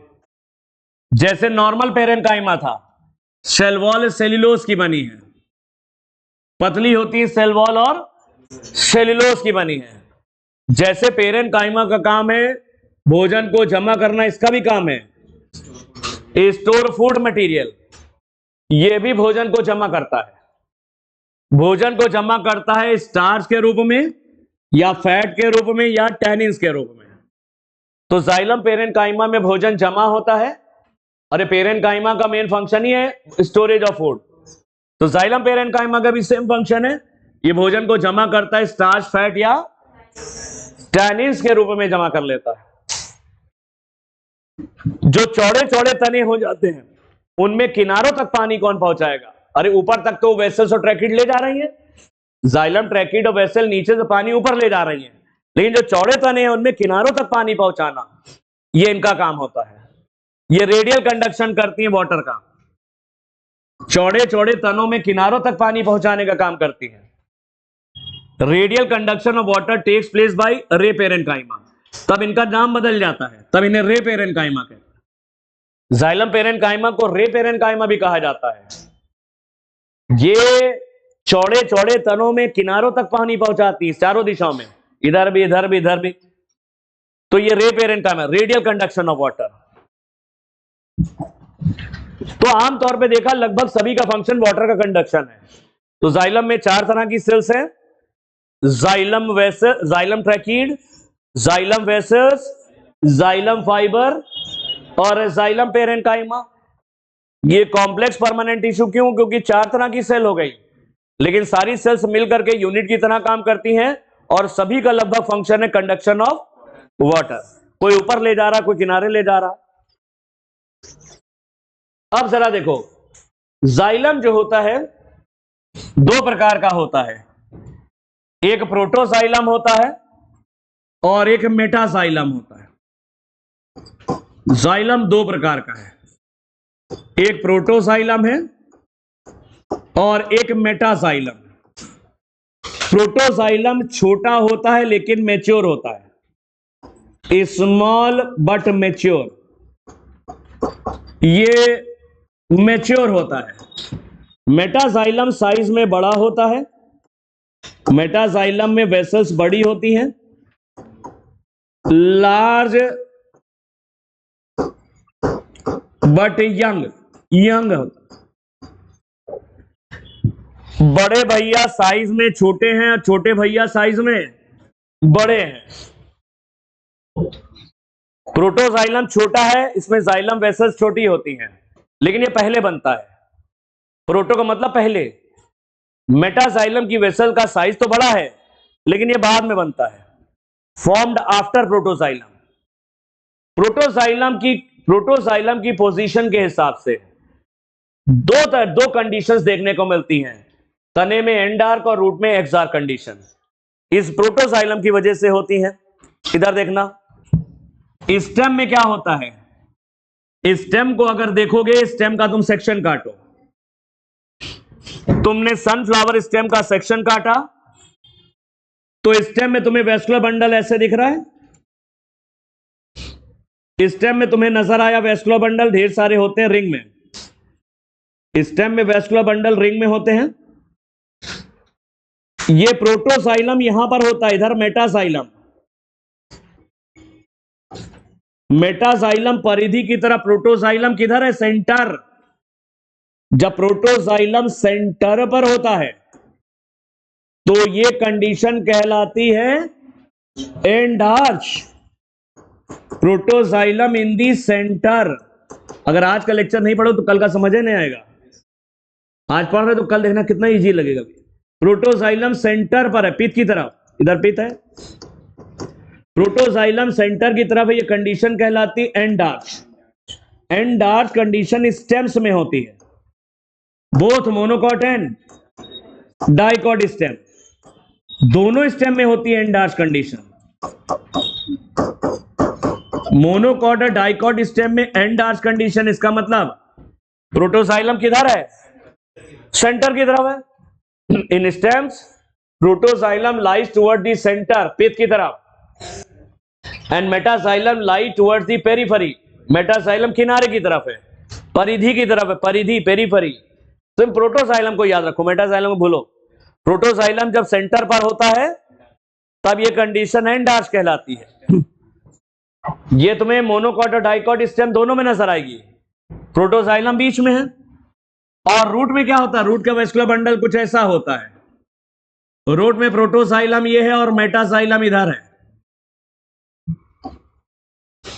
बड़के भैया जो साइज में छोटे हैं इधर हैं, छोटे भैया जो साइज में बड़के हैं वो इधर है। अरे भैया ये प्रोटोजाइलम है, उधर नहीं इधर, प्रोटोजाइलम एट पेरिफेरी टुवर्ड्स, अरे परिधि की तरफ है, protoxylem lies towards periphery, towards periphery, जड़ों में ऐसा होता है, प्रोटोजाइलम परिधि की तरफ है। तो ऐसे वेस्कुलर बंडल कहलाते हैं एक्सआर्च, ये रूट्स में होते हैं, both monocot and dicot roots. Photo ले लो। तो अगर एक सेक्शन तुमको एक टुकड़ा पकड़ा दिया हमने छोटा सा, तुमसे जाके कहा जाके पता करो ये रूट का टुकड़ा है या स्टेम का, तो कैसे पता लगाओगे, position of protoxylem, position of protoxylem, ये आंसर है इसका, ये सवाल है। ये एक स्टूडेंट को एक पौधे का टुकड़ा पकड़ा दिया गया और कहा कि जाके इसका सेक्शन काटो और माइक्रोस्कोप में जाकर के देखो और ये पता लगाओ कि ये रूट है या स्टेम। कैसे पता लगाएगा वो रूट है स्टेम, प्रोटोजाइलम को देख के। प्रोटोजाइलम अगर बीच की तरफ है तो स्टेम होगा और किनारे की तरफ है तो रूट होगा। रूट में प्रोटोजाइलम किनारे की तरफ, स्टेम में बीच में। प्रोटोजाइलम जब बीच में होता है ये कंडीशन एंडार्च है, स्टेम में होती है। प्रोटोजाइलम जब परिधि पर, पेरिफेरी पर है, किनारे की ओर है तो एक्सआर्च है, रूट्स में होती है, ये ध्यान रखना। अब एनसीईआरटी नई किताब में ये हटा तो दिया लेकिन आगे का दे दिया, आगे का समझ में कैसे आएगा जब तक ये नहीं जानोगे। ये जानने के बाद आगे इजी हो जाएगा। हो गया, endarch, exarch. In stems the protoxylem lies towards the centre, ये एंडार्च हो गया। एक्सआर्च में in roots the protoxylem lies towards the periphery. सिर्फ प्रोटोजाइलम को ही देख लो तो काम हो जाएगा तुम्हारा। हो गया, हटा रहा हूं। फ्लोएम आ गया, फ्लोएम आ गया। Phloem transport food material usually from leaves to other part of the plant. Phloem transport करता है फूड को। पत्तियों ने जो भोजन बनाया है वो पत्तियों से पौधे के विभिन्न भागों तक पहुंचाता है। Phloem transport food material, phloem transport करता है भोजन को। भोजन जो चलता है वो सुक्रोज के रूप में है। भोजन बनता है फोटोसिंथेसिस से ग्लूकोज के रूप में और चलता है सुक्रोज के रूप में और जमा होता है स्टार्च के रूप में। तो फ्लोएम ट्रांसपोर्ट करता है सुक्रोज को, पत्तियों से यह भोजन पहुंचाता है पौधे के विभिन्न भागों तक, तनों और जड़ों तक पहुंचाता है। तो फ्लोएम का काम हो गया conduction of food, conduction of food, पत्तियों ने जो भोजन बनाया है पौधे के विभिन्न भागों तक पहुंचाना। Phloem in angiosperm is composed of, angiosperm का फ्लोएम 4 चीजों से मिलकर के बना है। इसमें सीव ट्यूब एलिमेंट है, कंपेनियन सेल है, फ्लोएम पेरेन्काइमा है और फ्लोएम फाइबर। इसमें से ये 3 लिविंग है, 1 2 3, और ये डेड है। जाइलम में 3 डेड था, केवल 1 ही लिविंग था पेरेन्काइमा। यहां उल्टा है, 3 लिविंग और 1 डेड। कौन 3 लिविंग है? Sieve tube elements, companion cell, phloem parenchyma और फ्लोएम पेरेन्काइमा, ये 3 लिविंग है। Sieve tube element, companion cell और फ्लोएम पेरेन्काइमा लिविंग, और ये फाइबर डेड। चलो, सीव ट्यूब एलिमेंट में 2 चीजें आती हैं, सीव ट्यूब और सीव प्लेट को सीव ट्यूब एलिमेंट कहा जाता है। ये ऐसे बना के देखो, सीव ट्यूब एलिमेंट, ये है सीव ट्यूब। सीव ट्यूब एलिमेंट में 2 चीजें आती हैं, एक तो सीव ट्यूब आती है जो इलॉन्गेटेड और बेलनाकार होती है, यह है सीव ट्यूब। सीव ट्यूब एलिमेंट में 2 चीजें आती हैं, सीव ट्यूब और इसके बीच बीच में सीव प्लेट्स होती हैं। सीव प्लेट्स, सीव ट्यूब और सीव प्लेट को मिला के बोलते हैं सीव ट्यूब एलिमेंट्स। इनको मिला के कहा जाता है सीव ट्यूब एलिमेंट्स। सीव प्लेट और सीव ट्यूब को मिला के कहते हैं सीव ट्यूब एलिमेंट्स। इस सीव प्लेट में छेद होते हैं, इनको सीव पोर्स कहते हैं, सीव पोर्स। सीव ट्यूब में छेद होते हैं, इनको सीव पोर्स कहते हैं।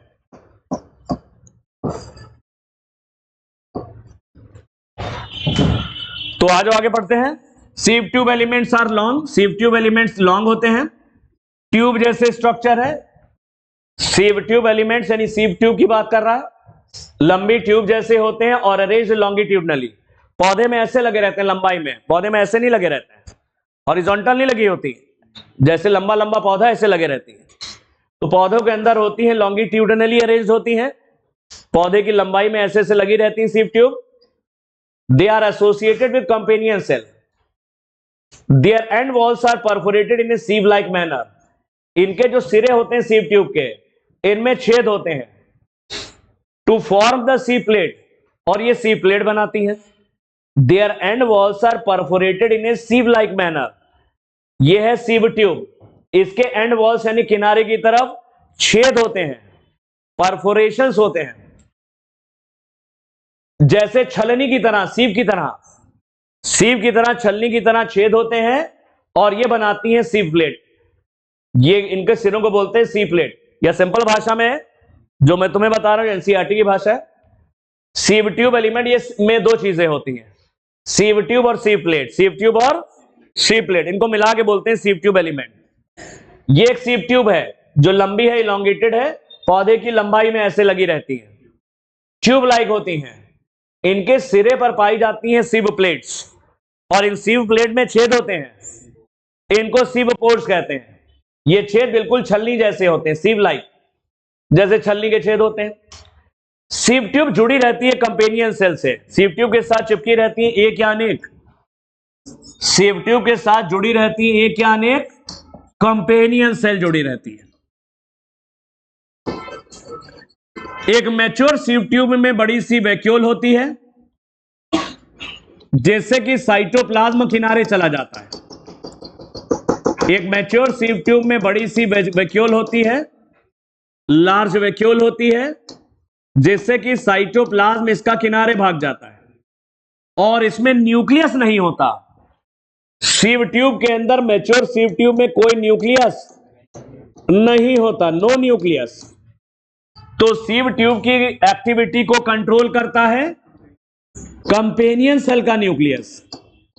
कंपेनियन सेल सीव ट्यूब से चिपकी रहती है। एक भी हो सकती है, एक से ज्यादा भी हो सकती है। एक हमने बना दी। इसके अंदर खूब घना साइटोप्लाज्म होता है। ये कंपेनियन सेल पेरेन्काइमा की बनी होती है। ढेर सारा साइटोप्लाज्म होता है और एक बड़ा सा न्यूक्लियस होता है, प्रोमिनेंट लार्ज न्यूक्लियस। न्यूक्लियस होता है बढ़िया सा। तो सीव ट्यूब एलिमेंट्स कैसे हैं? सीव ट्यूब एलिमेंट में दो चीजें आ गई, सीव ट्यूब और सीव प्लेट। सीव ट्यूब लंबी होती है, ट्यूब जैसी है, और पौधे में लंबाई में ऐसे लगी, ऐसे नहीं लगी है, ऐसे लगी है। सीव ट्यूब किससे एसोसिएटेड है? कंपेनियन सेल, इससे चिपकी रहती है companion cell. Their end walls are perforated in a sieve like manner. Sieve tube के किनारों में छेद होता है, उनको वो छेद बिल्कुल छलनियों जैसे होते हैं, और ये छेद मिलके बनाती यहां पे बनता है सी प्लेट। या सिंपल भाषा में सीव ट्यूब के किनारों पर सी प्लेट्स होती हैं और उनमें सीव पोर्स होते हैं। A mature sieve element possesses a peripheral cytoplasm. एक मैच्योर सीव ट्यूब के अंदर साइटोप्लाज्म किनारे की तरफ है। किनारे क्यों भाग गया साइटोप्लाज्म? लार्ज वैक्यूल बन गई, एक बड़ी सी वैक्यूल बन जाने से साइटोप्लाज्म किनारे भाग जाता है, और इसमें न्यूक्लियस नहीं होता। एक मैच्योर सीव ट्यूब में क्या नहीं होता?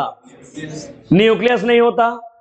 तो function of sieve tubes are controlled by the nucleus of companion cell. Sieve tube के फंक्शन को कंट्रोल करता है कंपेनियन सेल का न्यूक्लियस। तो फ्लोएम में क्या क्या चीजें हैं? Sieve tube elements, companion cells, phloem parenchyma और phloem fibres. Phloem fibres dead होते हैं, बाकी तीनों लिविंग हैं। सीव ट्यूब एलिमेंट्स में दो चीजें हैं, सीव ट्यूब और सीव प्लेट। सीव प्लेट में छेद भी हैं, सीव पोर्स कहलाते हैं। एक मैच्योर सीव ट्यूब में बड़ी सी वैक्यूल होती है, जिसकी वजह से साइटोप्लाज्म किनारे भाग जाता है। पेरिफेरल साइटोप्लाज्म है, परिधि पर होता है साइटोप्लाज्म। एक मैच्योर सीव ट्यूब में न्यूक्लियस होता ही नहीं। इस सीव ट्यूब की गतिविधियों को कंट्रोल करता है कंपेनियन सेल का न्यूक्लियस। सीव ट्यूब से एक या अनेक चिपकी रहती हैं कंपेनियन सेल्स, और इनका साइटोप्लाज्म डेंस है और बढ़िया से इनके पास न्यूक्लियस है। कंपेनियन सेल का न्यूक्लियस सीव ट्यूब सेल की गतिविधियों को कंट्रोल करता है। Function of sieve tube are control by the nucleus of companion cell. Companion cells are specialised parenchymatous cells. Companion cell एक विशेष पेरेन्काइमा की सेल है, closely associated with sieve tube element, जो सीव ट्यूब से चिपकी रहती है। कंपेनियन सेल विशेष प्रकार की पेरेन्काइमेटस सेल है जो सीव ट्यूब से चिपकी रहती है। सीव ट्यूब और कंपेनियन सेल आपस में जुड़े रहते हैं, छेद होते हैं। ये सीव ट्यूब और कंपेनियन सेल आपस में जुड़े रहते हैं, ये होते हैं, ये यहां से जुड़े हैं दोनों। सीव ट्यूब कंपेनियन सेल आपस में जुड़े, इनको बोलते हैं पिट फील्ड्स या पिट कनेक्शन। पिट फील्ड्स और पिट कनेक्शंस के द्वारा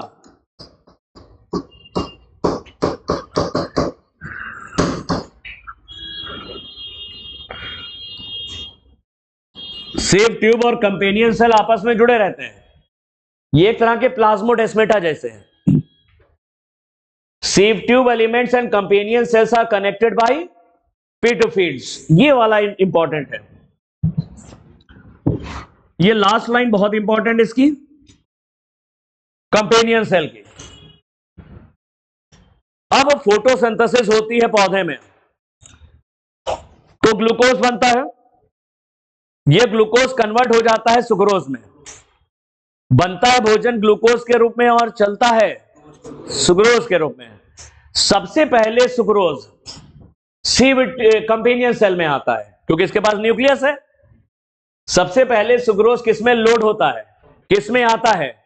कंपेनियन सेल में आता है, और कंपेनियन सेल से लोड किया जाता है सीव ट्यूब में। माल लोड किया जाता है कंपेनियन सेल से सीव ट्यूब में, इन्हीं पिट फील्ड्स के द्वारा, इन्हीं पिट फील्ड्स के द्वारा, इन्हीं छेदों के द्वारा। तो भोजन जो सबसे पहले बना है ग्लूकोज के रूप में बदल गया सुक्रोज में। किसके अंदर पहले गया? कंपेनियन सेल में। अब ये थ्योरी हट गई, ट्रांसपोर्ट ऑफ फूड हटा दिया गया, नहीं तो पढ़ाते हैं बहुत जबरदस्त था, वो चैप्टर ही हटा दिया ट्रांसपोर्ट वाला। तो सबसे पहले जो भोजन ग्लूकोज के रूप में बना सुक्रोज में बदल के आ गया कंपेनियन सेल। कंपेनियन सेल से सीव ट्यूब में लोड किया जाता है इन्हीं पिट फील्ड्स के द्वारा। इसे फ्लोएम लोडिंग कहते हैं। फ्लोएम, माल ट्रक पे चढ़ाया जा रहा है, पसीना निकलता मजदूर का, एक्टिव प्रोसेस है। कैसी है? तो फ्लोएम लोडिंग एक एक्टिव प्रोसेस है, बहुत मेहनत लगती है, ऊर्जा खर्च होती है। तो कंपेनियन सेल क्या करती है? Companion cell helps in maintaining the pressure gradient in the sieve tube.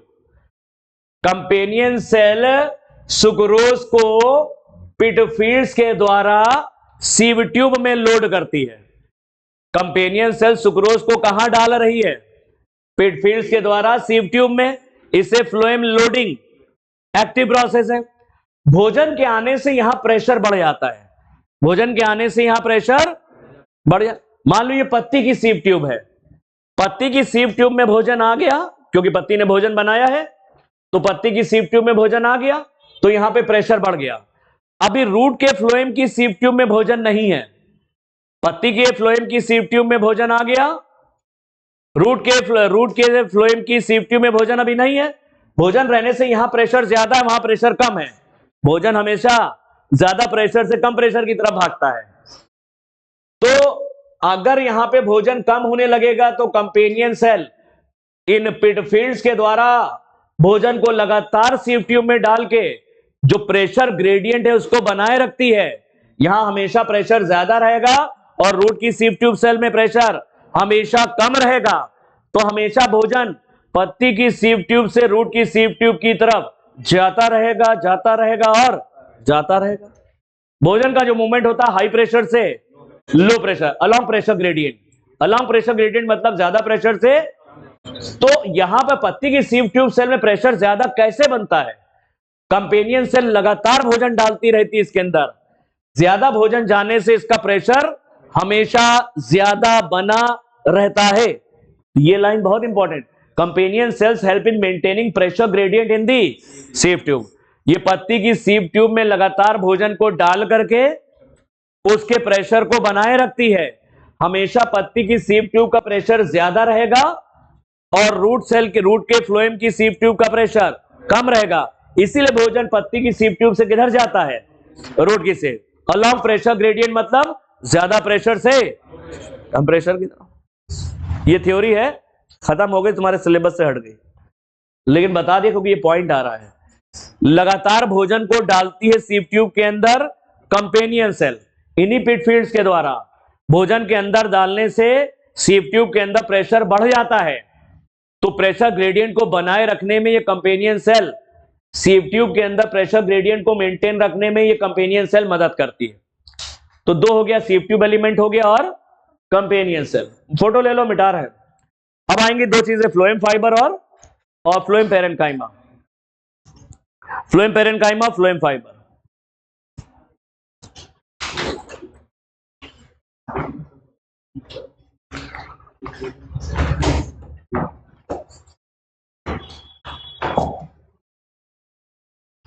Phloem parenchyma, ये पेरेन्काइमा थोड़ा अलग तरह का होता है।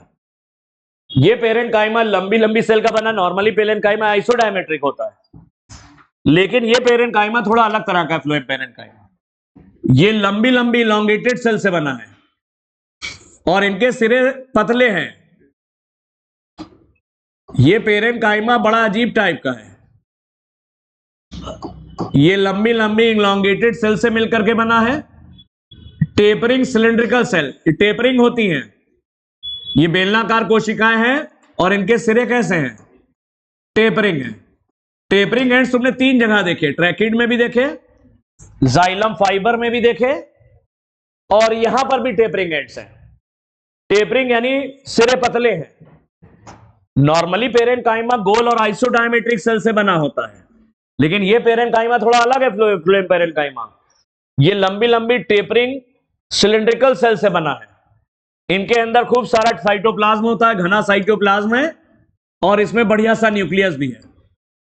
घना साइटोप्लाज्म है, खूब सारा साइटोप्लाज्म और न्यूक्लियस भी है। अब चूंकि पेरेनकाइमा है तो इसका काम भोजन को संचित करना होगा। पेरेनकाइमा का मेन फंक्शन ही है स्टोरेज फूड।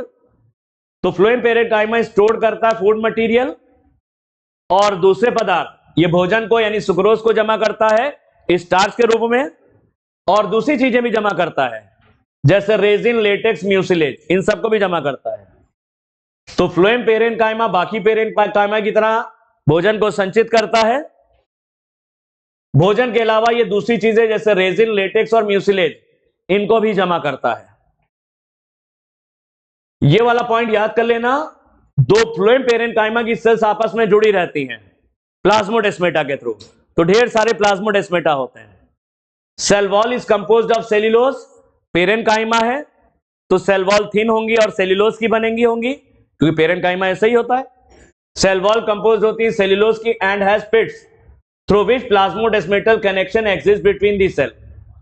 सेल वॉल बनी होती है सेल्यूलोज की, और जहां पे सेल्यूलोज ठीक से जमा नहीं होता वहां पे गड्ढे भी होते हैं, पिट्स भी होते हैं, ये सब भूल जाओ। लेकिन ये याद रखना, दो फ्लोएम पेरेनकाइमा की सेल्स आपस में जुड़ी रहती हैं प्लाज्मोडेस्मेटा की मदद से। तो फ्लोएम पेरेनकाइमा की सेल्स में ढेर सारे सेल्स के बीच में, दो सेल्स के बीच में पाए जाते हैं प्लाज्मोडेस्मेटा। इन प्लाज्मोडेस्मेटा से होगा क्या फायदा? एक सेल का साइटोप्लाज्म दूसरी सेल में चला जाएगा, दूसरी का पहले। पौधों में होते हैं cell to cell connections, plant cells के बीच में पाए जाते हैं सेल टू सेल कनेक्शंस, जिन्हें प्लाज्मोडेस्मेटा कहते हैं। तो फ्लोएम पेरेनकाइमा की सेल्स के बीच में क्या नजर आ रहे हैं? प्लाज्मोडेस्मेटा।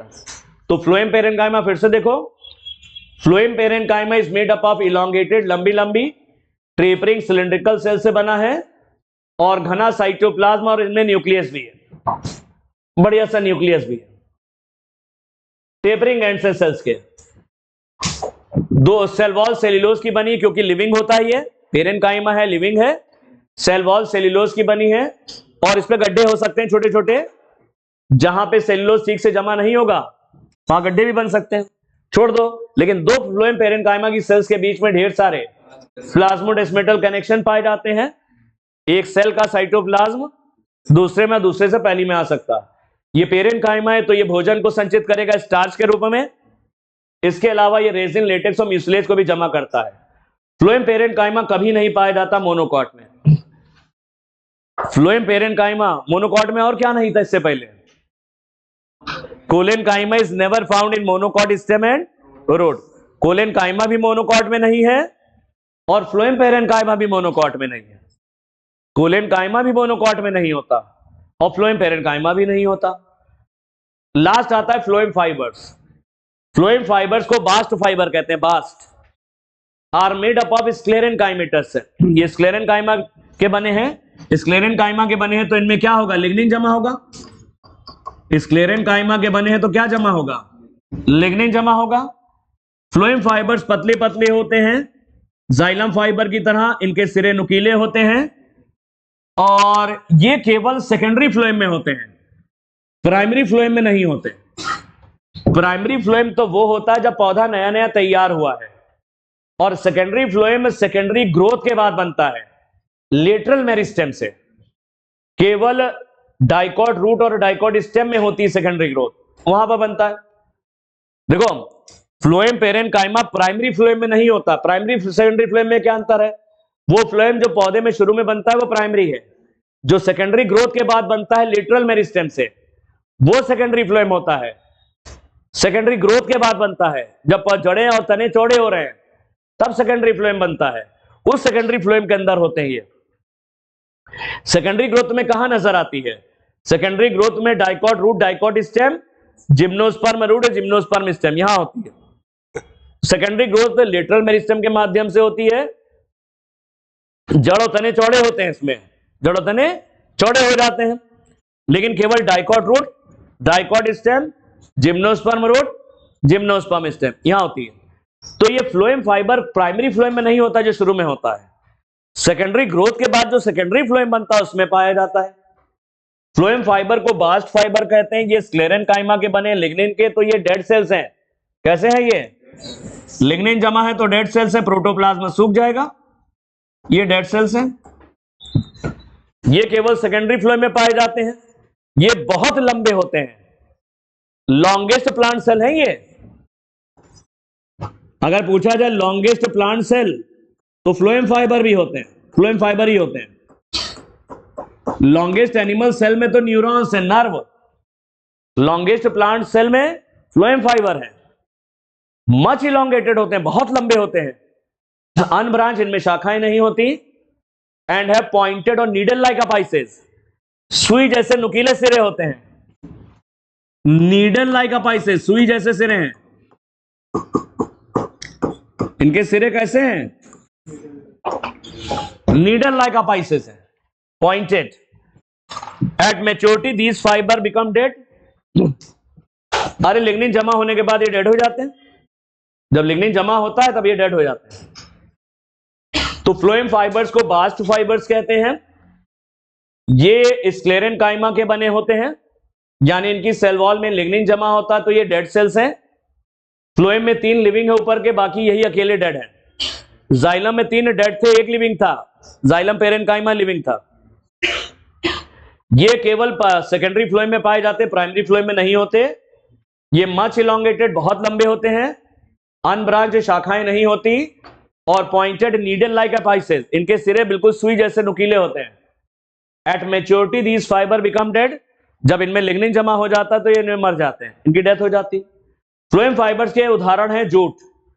जूट कहते हैं ना शक्कर वाला बोरा, ये फ्लोएम फाइबर से बनता है। फ्लैक्स, फ्लैक्स कहते हैं अलसी को, अलसी, अलसी लाइनम। और हेम्प कहते हैं ये भांग के पौधे से बनता है, हेम्प भांग का पौधा है, हेम्प। तो जूट, फ्लैक्स और हेम्प, ये जो रेशे होते हैं, रेशे, जूट से तो बोरा बनता है शक्कर वाला, जूट के फाइबर से बोरा बनता है। फ्लैक्स अलसी को बोलते हैं, अलसी, अलसी हिंदी में अलसी। हेम्प कहते हैं भांग के पौधे से फाइबर निकलते हैं। इन फाइबर्स का इस्तेमाल होता है बहुत सारी चीजों को बनाने में। तो ये यूज्ड कमर्शियली का मतलब इनसे बहुत सारी चीजें बनती हैं जो बाजार में बिकती हैं। जूट के तो बैग भी आते हैं, अब प्लास्टिक की जगह कौन से बैग चल रहे हैं, उस पर तरह तरह के डिजाइन, पेंटिंग भी होती है। जूट के बैग चल रहे हैं, और जूट से बोरा भी बनता है शक्कर वाला। फ्लैक्स और हेम्प ये बास्ट फाइबर के एग्जांपल है। फ्लोएम 2 प्रकार का होता है, प्रोटोफ्लोएम और metaphloem. Protophloem first form primary phloem है, consist of narrow sieve tube. ये जब पौधा नया नया तैयार होता है तो ये बनता है। First formed primary phloem consist of narrow sieve tube, ये पहले बनता है, ये पहले बनने वाला प्राइमरी फ्लोएम है जिसकी सीव ट्यूब पतली होती है। और मेटाफ्लोएम लेटर फॉर्म्ड फ्लोएम, ये बाद में बनता है फ्लोएम। प्रोटोफ्लोएम पहले बनता है और इसकी सीव ट्यूब पतली होती है। मेटाफ्लोएम लेटर यानी बाद में बनता है और इसकी सीव ट्यूब चौड़ी होती है, बिगर होती है। फ्लोएम 2 प्रकार का है, प्रोटोफ्लोएम और मेटाफ्लोएम। प्रोटोफ्लोएम पहले बनता है और इसकी सीव ट्यूब अंदर से पतली होती है, सीव ट्यूब पतली पतली होती है। और मेटाफ्लोएम बाद में बनता है और सीव ट्यूब चौड़ी और बड़ी होती है।